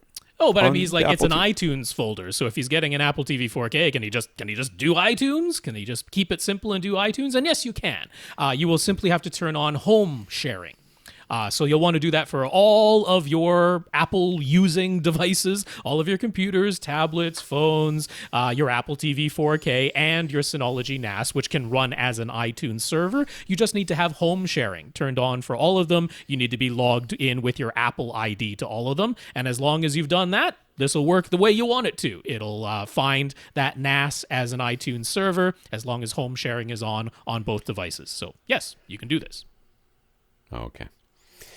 Regarding the home theater meetup that he talked about last week and one fellow system that shut down when he played the beginning of Tenet. It's an enclosed 13 by 19 foot room with an Anthem MRX 1140 receiver powering a 7.2.4 configuration of B&W 600 series speakers. Nothing crazy about the speaker sensitivity and certainly not an enormous room size or anything, so that's why they were also surprised that the Anthem shut down. He agrees that something about the Anthem ARC calibration must have been off since it was so much louder at minus 21 on the volume than Bertrand set up at minus 5. So is there an Anthem ARC tutorial we could point to? You don't even know this dude. Like, what do you care? This is not your problem. I mean, I hate to say that, but if my stuff shut off, I don't need some rando who was there when it happened sending me links to how to fix my room correction, because it's just going to piss me off. Like, there's a certain level of familiarity you need to have with somebody before you start sending them tutorials about stuff. And also, I'm more convinced at this point that the shutting down, that was a stray speaker wire or a spider web, because people always overlook the spider web possibility. And we're not talking you have a filthy home and there's spider cobwebs all over the place. We're talking a single strand of spider silk from one of the tiniest little spiders, because they still spin their web and they still have one might even call them itsy bitsy as a spider. A single strand of spider silk going across the binding post inside or outside of the AV receiver can be enough to make this happen. So it's not, nobody is to blame, but I'm even more convinced at this point that that's what happened, because this room size and these speakers are absolutely not, it doesn't matter how bad the trim levels were set, they're not going to shut down an Anthem receiver from that. So that was a short somewhere. One would not think. That being said, there is still something wrong going on in this. This is... Yeah. There's a lot of things happening here, any one of which, or maybe a combination of which, could be causing the problem, and none of those problems are yours.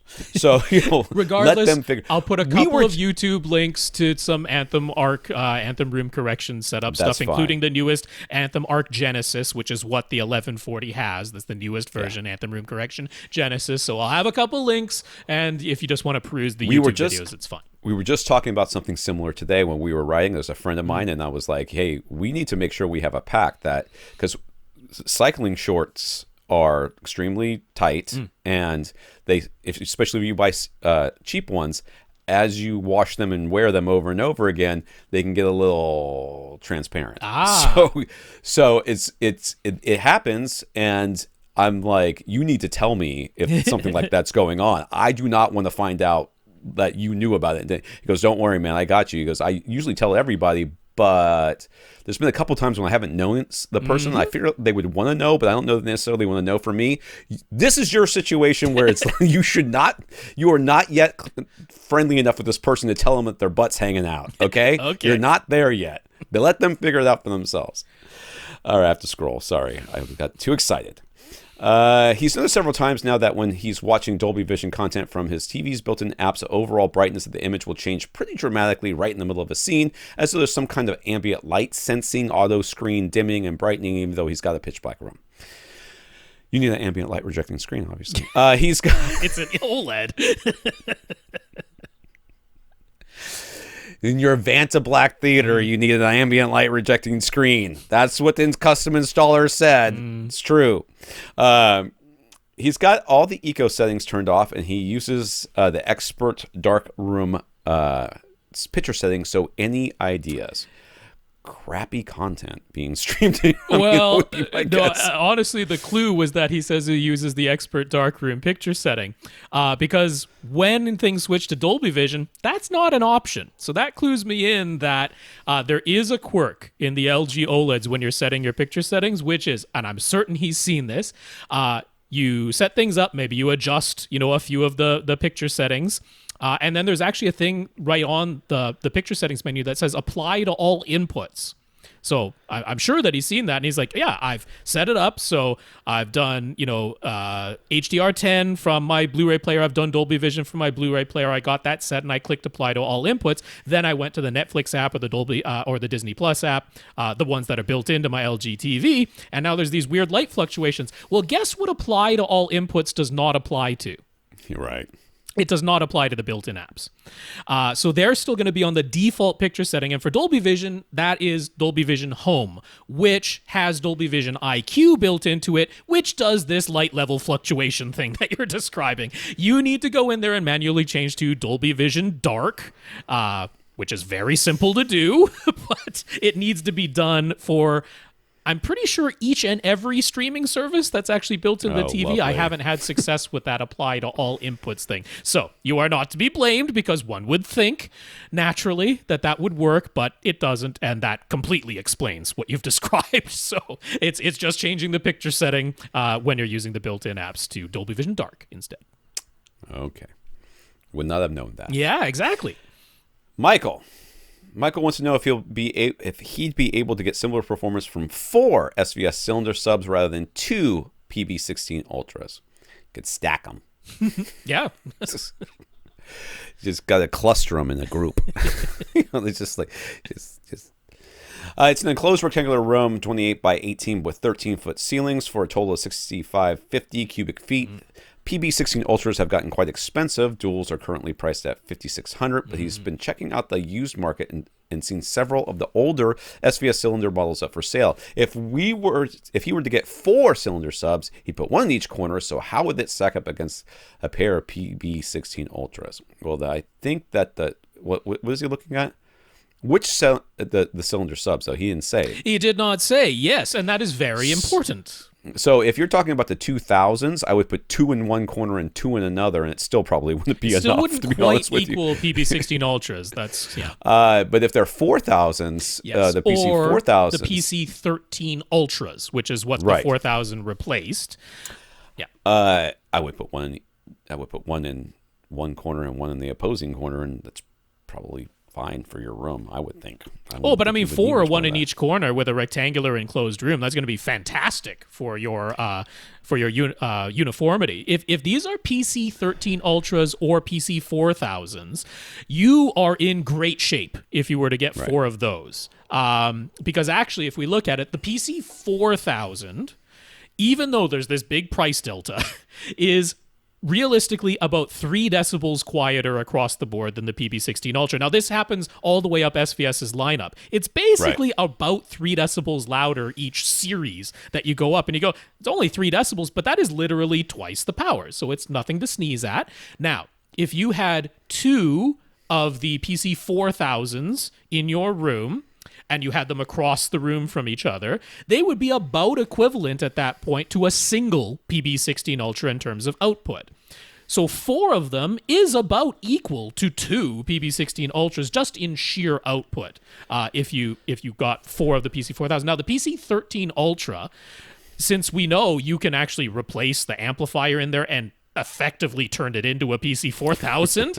We know that the driver and the cabinet size didn't change. The driver didn't dramatically change. It has very similar output to the PC 4000. So if you're talking PC 13 Ultras, if those are the used cylinders that you're seeing, I am very comfortable saying 4 of those in this room will absolutely equal the performance of dual PP16 Ultras. But I don't think he needs 4, though, to get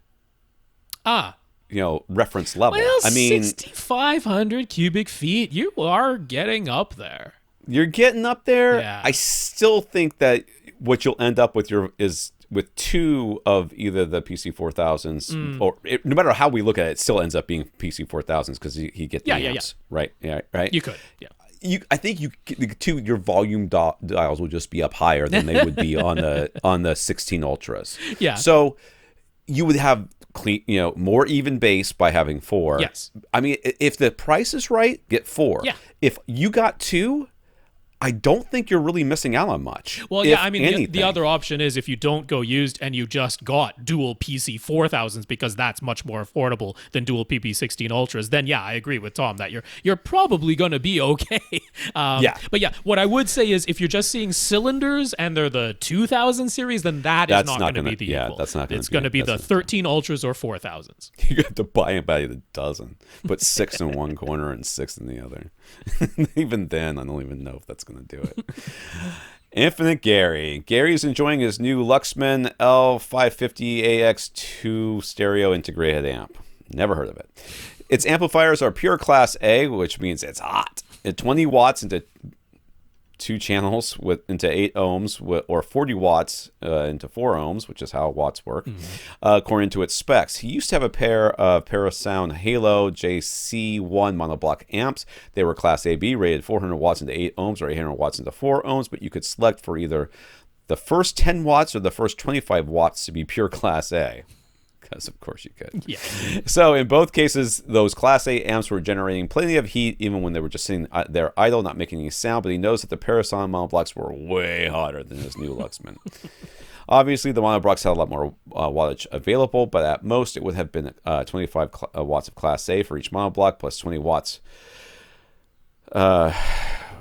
times 2 for the Luxman. Is it that 5-watt difference enough to account for so much more heat coming from the monoblocks, or there's something else to explain it? Well, you've got 5 more watts, which is 25% more watts than you had to begin with. I mean, so if the heat was 100 and you added 25, you added 25% more watts, then you should now be at 125 heat, just like raw numbers.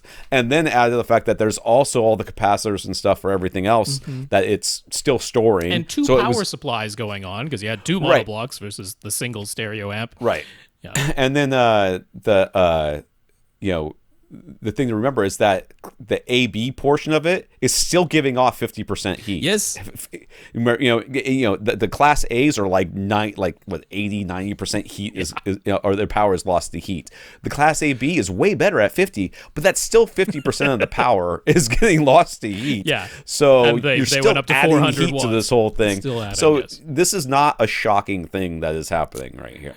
And in the specs, the Luxman, they actually say that it uses 170 watts while sitting idle and doing nothing. Jesus.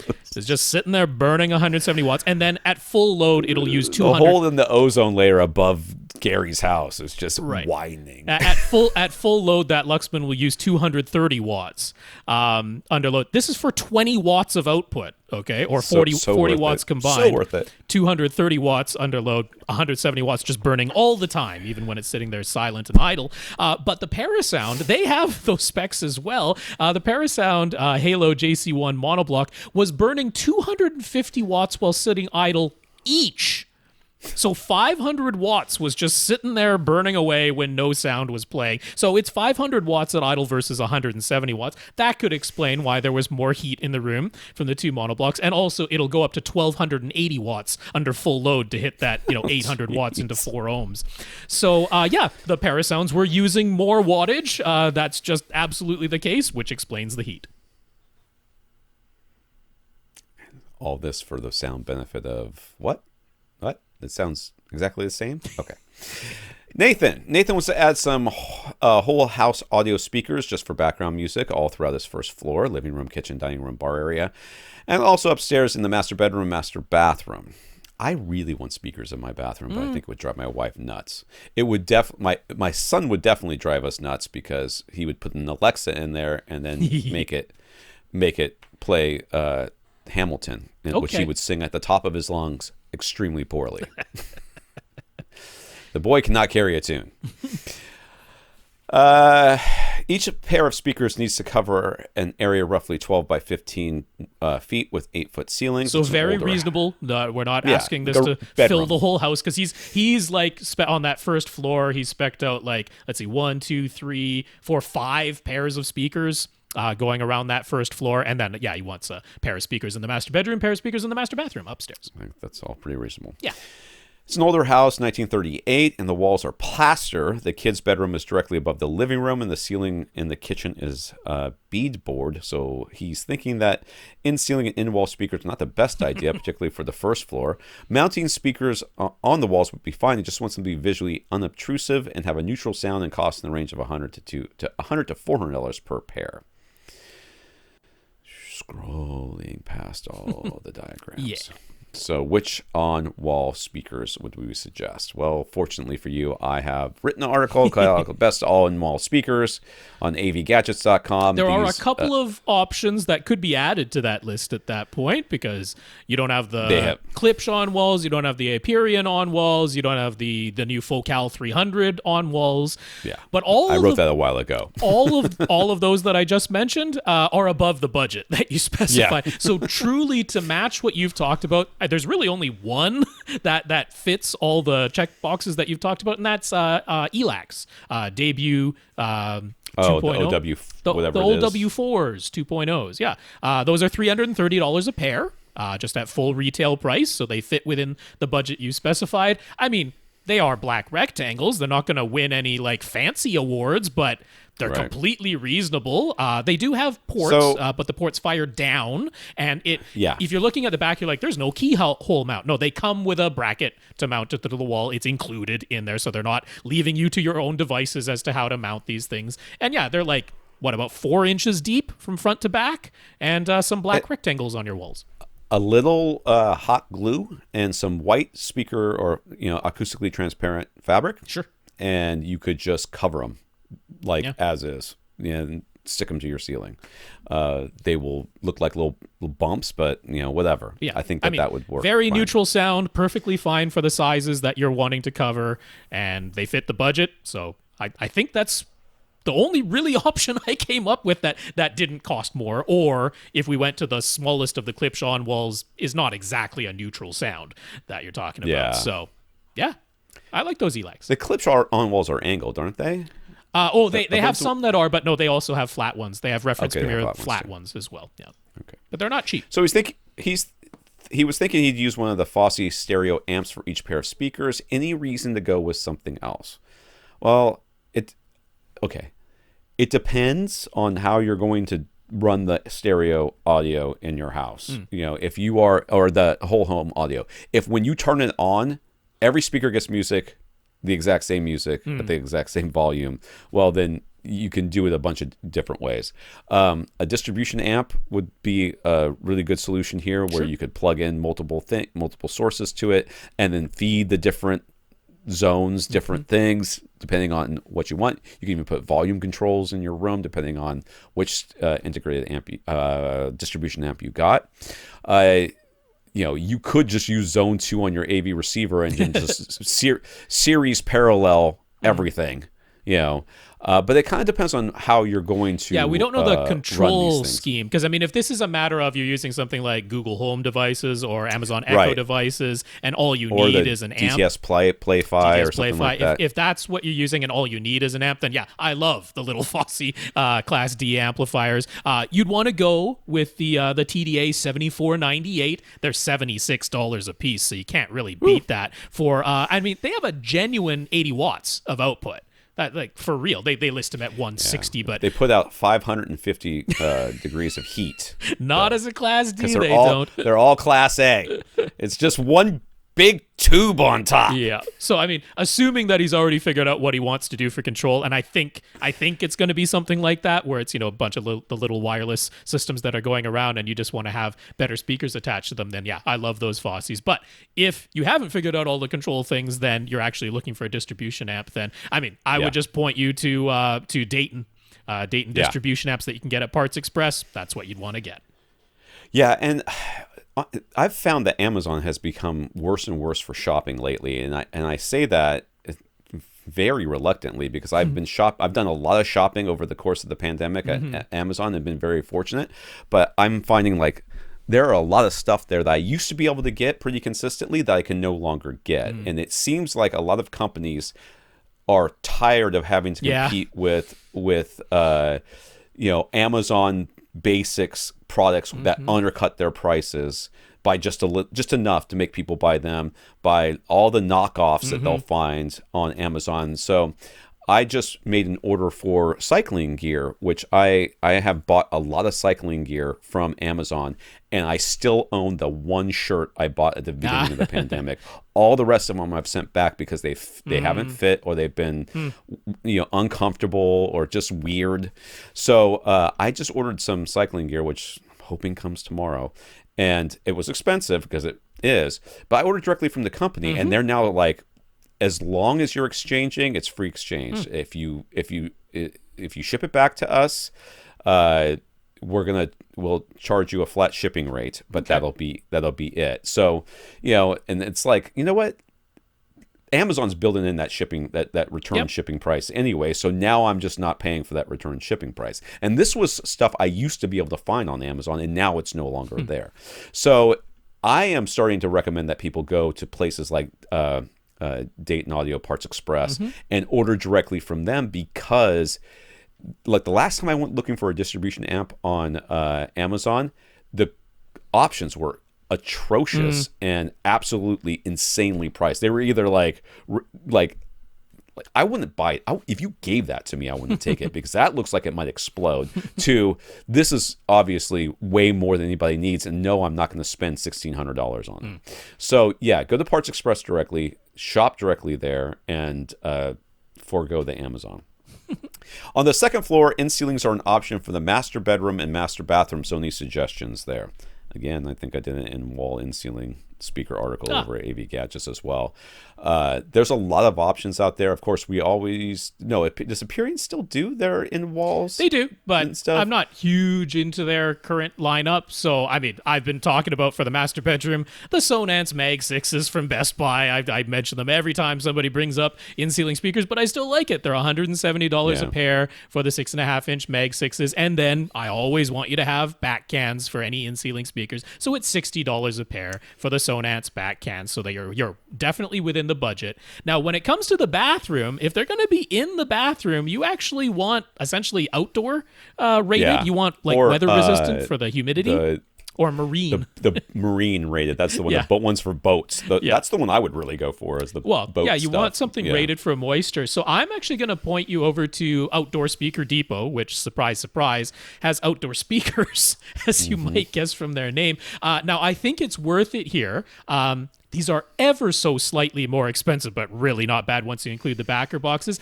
It's their Black Series, the Outdoor Speaker Black Series, the 6.5-inch ones there. And what I like here is everything on this speaker has rubber gaskets. Everything. Everything's got rubber gaskets on the Black Series 6.5-inch from Outdoor Speaker Depot. Now, they're $190 a pair, still within the budget, and the proper metal back cans that you're going to want, because on the upper floor, you're going into the attic above that. So you need the proper fire rating and the proper humidity rating. So they have that. And those are $50 each for the metal back enclosures. So we are talking $290 for the pair, but that's still within the $400 budget that you talked about. And this is only one pair in the whole house that needs to do this. So I say, do it right. Get the ones that are properly rated to go into a humid environment like that. And we're not breaking the budget to do it. So that's what I would do. All right. Tom K. Tom's dad is looking for an over-the-air DVR. He's hoping for a single box that connects directly to the TV via HDMI, has its own storage, and hopefully 2 turners. He does not want to pay a monthly fee. Tom found TiVo's offerings with a lifetime subscription for around $350, but it's a bit expensive, and his dad doesn't really want to deal with these streaming apps. I mean, you don't have to deal with them. But they'll be in the interface, I guess. Don't click on them. So, any suggestions? It has been so long since and the last time I looked at them, what was it that was the one? It wasn't Clear Channel or something like that, but it was like there's Channel Master. Channel Master, that's it. But even that, the problem is the guide. Yeah. You know, more than anything, it's the guide, and no one's guide is good enough. It's like, because no one will give you access to their guide. Like, all the cable networks, they're like, no, you can't have our guide. Yeah. So it's got to be some third party thing, and it's never really all that great when compared to what you expect from a cable box, a DVR that you get from a cable company or a satellite company. Like, I completely get where the thinking is coming from, right? Like, this should be simple. Isn't there just a single box that I can plug an antenna into, record 2 programs at once, and do it all for free? Like, that should be simple and not expensive, but it just isn't the case. There are a bunch of over-the-air tuners, and they're a single tuner that you can plug a USB stick into and technically do a recording, but the interface is trash. It is utter trash. The process of setting a recording, because you do it like the old VCR days where you set it by time, like it's insane how dumb it is. And then you can only do one at a time, and you cannot pause live TV while you're doing it, which is another thing you would expect from any DVR. So, like, those are the cheap solution, but I can't get behind them. They're such a pain to use. So here's the crazy thing. Channel Master, they've basically given up on doing their own hardware. They had announced a Stream Plus that they were going to sell for $99. Then they upped the price to $149, and then they canceled it. They're just like, nah, we're not doing it anymore. So if you go to Channel Master now, they just sell the TiVos. That's what they sell. Now, $350 will get you one with 2 tuners, 500 gigabytes, and if you pay the $350, that's the lifetime subscription to TiVo. So you're not paying monthly. You're done. It's $350 out the door. You've got everything. If you go over to CNET, the one they're recommending most highly is Amazon's Fire TV Recast. Now, the thing is, that doesn't do exactly what your dad asked for, because the Fire TV Recast connects to your antenna, and then it connects to your Wi-Fi network. Or you can plug it in with Ethernet, of course, but it connects to your network, and then you use a Fire TV, like a Fire TV stick. That's what actually plugs into your television, and that's how you watch things off of the Fire TV Recast. And the Fire TV Recast is not cheap. It's $230 for the 500 gigabyte 2-tuner version. There's also for $280 a 1 terabyte 4-tuner version if you want to do that much. But there's no monthly fee. Right, so it is less expensive than the TiVo options. You do need to have like a Fire TV stick. They sell a bundle for $250 to get the 2-tuner version, so that's the cheapest way to get everything that you need to watch on a television. So that's, $100 cheaper than the TiVo. You still don't have to pay anything monthly, but like that's basically the best 2 options that there are right now. So I'm just gonna say, and I have the same struggles with my parents, constantly trying to force them into like 10 years ago as far as how things work. Like they finally figured out the DVR, and they're like, okay, I'm not gonna do anything else. Yeah. Like, okay, but there is other ways to do it that are better now. And I have to say, even though I haven't used it myself yet, I would start looking very closely at YouTube TV. And I hate giving more money to Google, and YouTube is kind of crappy to their content creators. But YouTube TV, based on the reports of normal people that have used it, that got it specifically for the Olympics, really liked it. Once they got past the little bit of a learning curve, because you can just say, I like this program, and it will record it all for you, like forever. And you have access to it. Like there is no, I ran out of space on my DVR. It's like they recorded the entire Olympics. Every event, everything that is available to them whenever they wanted to watch it, which is insane. Like you would run out of space so fast on your DVR. And to me, kind of seems, I think it's what, $30 a month now? Is that what it is for? Oh, no, it's like 60 now. So yeah, it's getting up there. I mean, I would at least look at it and say, if what you really want is ease of use and never having to worry about running out of DVR space, it's not like YouTube's going away anytime soon. I mean, it's kind of here to stay. I don't know if the YouTube TV will be here forever, but YouTube will be. To be perfectly honest, if you want a good over-the-air DVR these days, I would just pony up and get the TiVo. Like, it is the best solution. Honestly, I agree 110%. If I were going to get an over-the-air tuner, I would be getting the TiVo as well. Yep. Do you really have to lie down against... Okay, of course like he inches away from the... He's just rolling... I mean, he's such a big dog. So, yeah, I would go TiVo as well. The interface is, really good. Everybody I know that's gotten the lifetime subscription, I've always wondered... I mean, there are people who bought it 10 years ago... Yep. who I said at the time, I don't know if I would pay for that because who knows when it's going to go away, and they've been having it for 10 years. Yeah. So, maybe this is one of those ones that isn't going to go away very soon. Dane has a basement home theater. It's not a rectangle, but if he closes all the doors, including the sliding door at the top of the stairs, he's dealing with about 5,000 cubic feet of air in that door. It's going blah, blah, blah, blah, blah, as you hit your subwoofers. The ceiling is drop tile at 7.5 feet, and he has a single SVS PB3000 to the right of his couch. He's only really concerned with the bass response at the primary seat. He's got a projection set up with a 105-inch silver ticket screen and... Did I say 105, right? Yeah. Yep. And a 4K HDR-compatible ViewSonic projector. He's sitting about 13 feet away from the screen. His speakers are monolith end walls up front, and ELAC end walls for the surrounds. His AV receiver is an older Pioneer model that maxes out at 7.1. He doesn't handle 4K via HDMI, so he uses an HDMI splitter audio extractor. Gaming isn't a big priority, although he might get one of the new game systems fairly soon. Well, then it sounds like it is a priority. Dane wanted a more chest-thumping tactile bass, so he measured with Room EQ Wizard to see what he was getting. He was happy to find that his bass response is quite linear at his main seat. He took our advice and played a bass sweep on repeat. He kept increasing the volume until he was getting the tactile response he was looking for. He achieved that when his master volume on his AVR reaches 0, and the Room EQ Wizard indicated the bass was playing at 105 dB.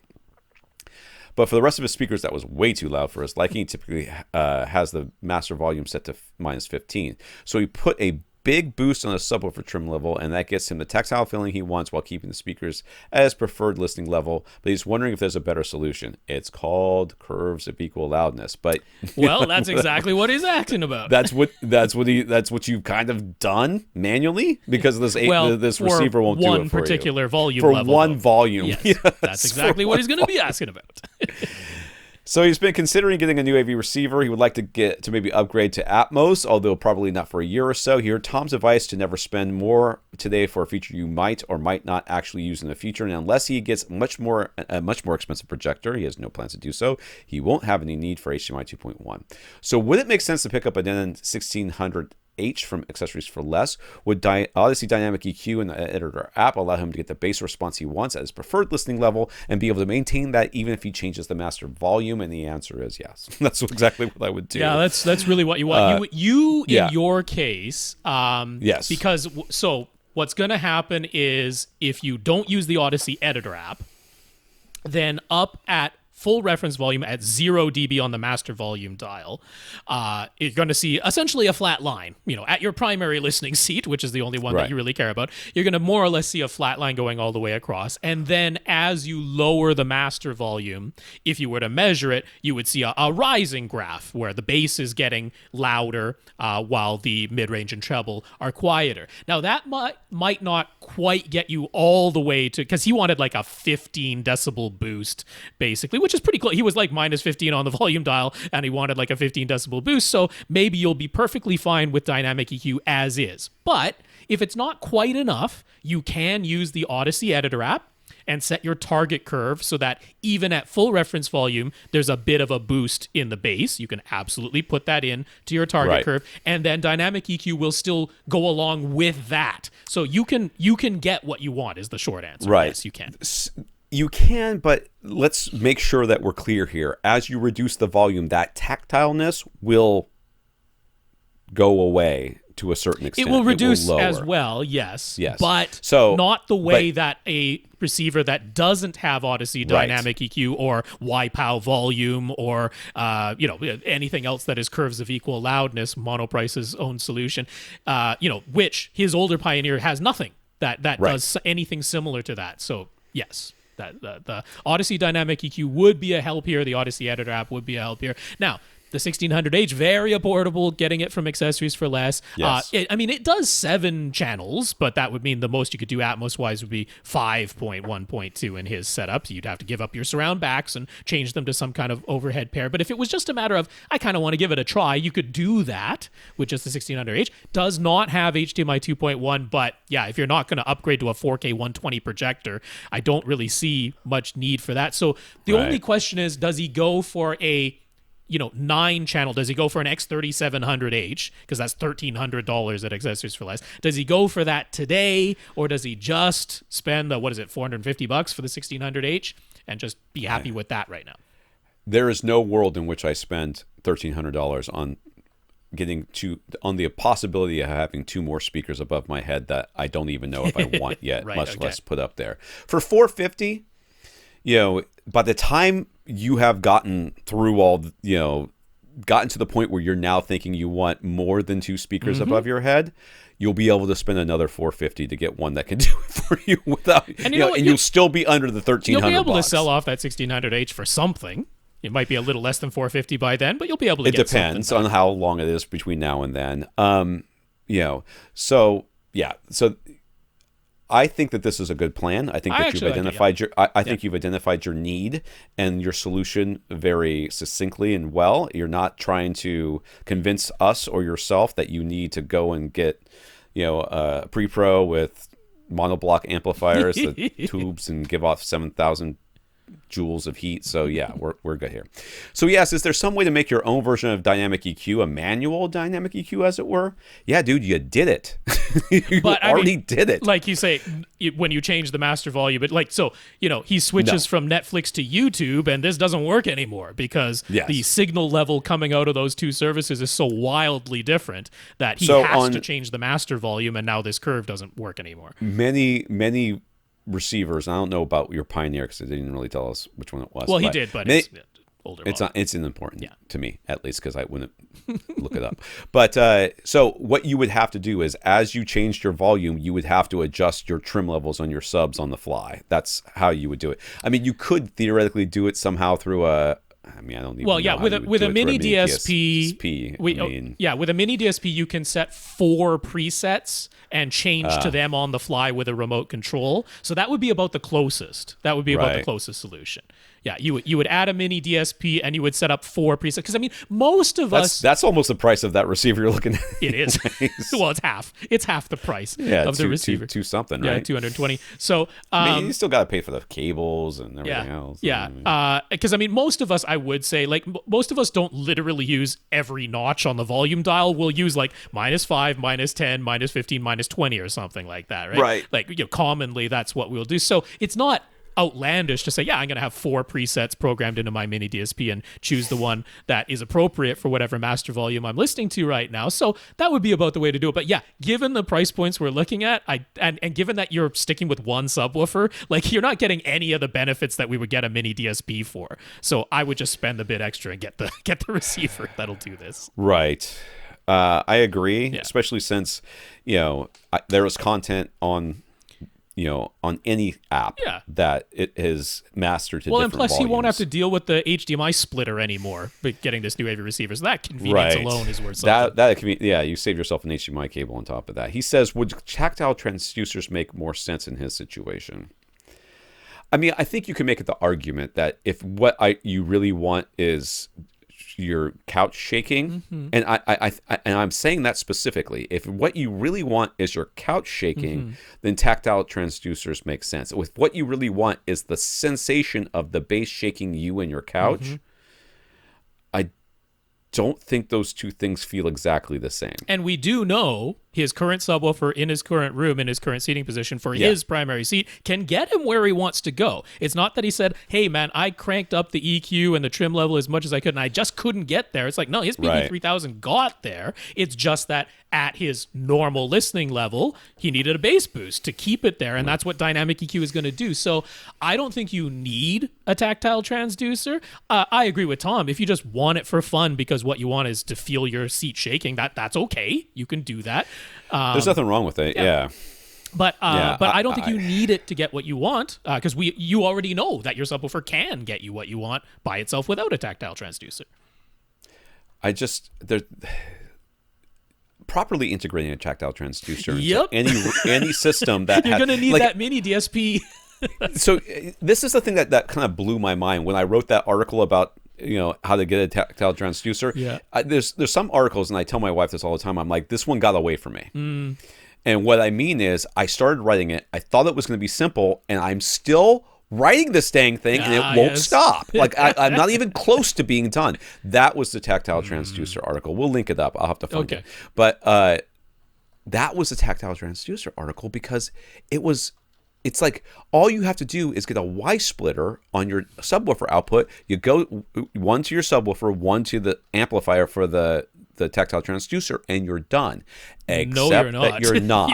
You're not even close. No. You are still spending hundreds of dollars to get it right. Yeah. And that's just, it kind of blew my mind how hard it is to properly do tactile transducers. Now, people do them wrong all the time and love them. Sure. But people are not, I mean, if you've met people, there's a lot of them out there that are perfectly happy with going to Applebee's. And if you've ever eaten at Applebee's and you walked away and thought, that was the best meal I ever had, you're going to love a tactile transducer. Just slap it all in there. You're going to be fine. I took my family to Applebee's. I didn't do it. My wife did. But we went to Applebee's one time, and my kids looked at me like I had assaulted them. They were like, what is this food? I'm like, this is This is food. I also hope you just people eat. directly handed cash to your server, because otherwise they ain't getting paid. Well, I always tip very well. I worked in the service industry, so I always tip well. But holy crap, dude. My kids looked at me like, why does this have no flavor? I'm like, because this is most people. This is how they eat. To them, this is well seasoned. Your food, holy cow! Compared to what I make at home, my kids my kids don't even know what spicy is. They're like, my 12-year-old is arguing with me about whether or not Crystal is better for Crystal hot sauce is better than Tabasco for certain foods. Like he prefers it and I don't, and I prefer the other one, and we have arguments about it. I'm like, you guys have no clue.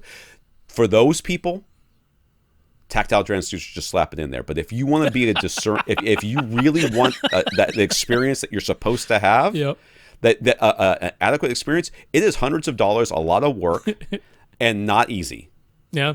Time. There will definitely be time involved in setting it up to get it correct. And God help you if you ever have to run Odyssey again. Yeah. Because you have to start the whole process over again. You cannot automate part of the process is counteracting Odyssey in what you're doing to set up your tactile transducer. It's a whole thing. It's in Tom's article. I've never even eaten Tom's food, but from his descriptions, I already know how delicious it must be. So, Yep. There we go. I made eclairs from scratch one time, and they came out banger. They were fire, as the kids say these days. All right, who do we have left, Rob? Ryan and Raph are the names that are on the list. And just a warning to folks, I'm not going to be here next week. I am finally taking a little week away, a little trip for myself. I mean, I'm not going anywhere far, but I'm just going to take myself a little break. I think I've deserved it, because I've been here every single week, except for that 1 week we were both away for a few years ago. We were both away for a week. There was 1 week we missed. Yeah. It was when all this stuff was going on in the background for me, and we were just like, let's just skip a week. That's fine. We made it up. It all got made up. So anyway, yes, I won't be here next week. I'll still have the topic list prepared for Tom and whomever the guest co-host might turn out. Don't worry, I got it lined up. You got it lined up? If you're listening to this podcast right now and you're wondering if it's you, it ain't you. Because it's already been lined up. So there we go. So go ahead and get your feelings hurt right now. Get them out of the way. All right, send your hate mail to idon'tgivacrap at avrant.com. And I'm assuming you won't be recording a video version, so... No, there will be no YouTube. I mean, I'm not recording it. I'll just... You'll send it to me. The YouTube version might go up late next week, because I'm not going to get to it until I get back, and it'll just be a logo with the audio playing, but at least the numbers will still be sequential on YouTube. So there we go. If you do find that code that we did not put up there for the Movies Anywhere code, because we didn't do it, but if somebody did it, if somehow it was found, some hacker hacked our site or our links and got it up there, because it definitely wasn't us. Let us know that you got it so that we can mention you next week. All right, this is AVRant, the podcast that answers your home theater and AV questions. To get your questions answered, all you have to do is ask us by emailing us at question@avrant.com. I want to thank our listeners of the week. We're going to thank our 146 patrons over at patreon.com. Yes, indeed. Patreon.com/AVRant podcast is the place to go to sign up for an automatic monthly donation. So a big thanks to our 146 patrons over there. Bertrand, thank you for being one of them. And we want to thank Peter for trying to send us a Movies Anywhere code, but that we had to reject because it's against the law to do things like that. So we didn't do it. Yep. We didn't do it, Peter, but thank you anyways. Thanks for the offer. Yep. Thank you. If one of those anonymous hacker people did something with that code that's beyond our control. CYA. We have no idea. We want to thank Keyshawn and Dane for sending me pictures to use, with their permission, to use on AV Gadgets. Yes, thank you, Keyshawn. Thank you, Dane. And we want to thank Peter, Nathan, Jorge, and Gurinder for sending us notes of gratitude for keeping the podcast going. And Gurinder, once again, I'm sorry that I cannot promote your niece's self-published novel, The Orb Oracle. So no one should go and click on the link that shouldn't be in our show notes, and they should definitely not buy it. How dare you, sir? How dare you? How dare you try to use my podcast for personal gain? Probably isn't really even a niece. I don't think so. I think Gurinder. I think he did it himself. I did it himself. He's ghost writing for his niece, and I'm sitting here, and you expect me? For shame, sir. For shame. That's right. Absolutely. Yep. Thank you, Peter. Thank you, Nathan. Thank you, Jorge. Thank you, Gurinder. Because the notes of appreciation, the notes of gratitude are very much appreciated by us. So that is wonderful. A big, big thank you to everybody who continues to listen and send in your questions. For AVRant, I'm Tom Andry. And I'm Rob H. Now stay in and listen to something.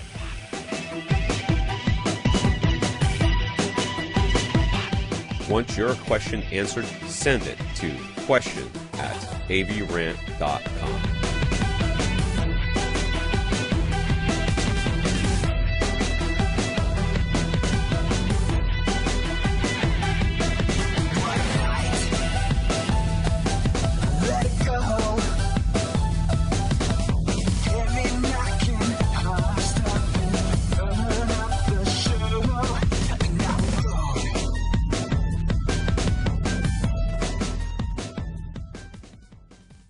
This is AVRant.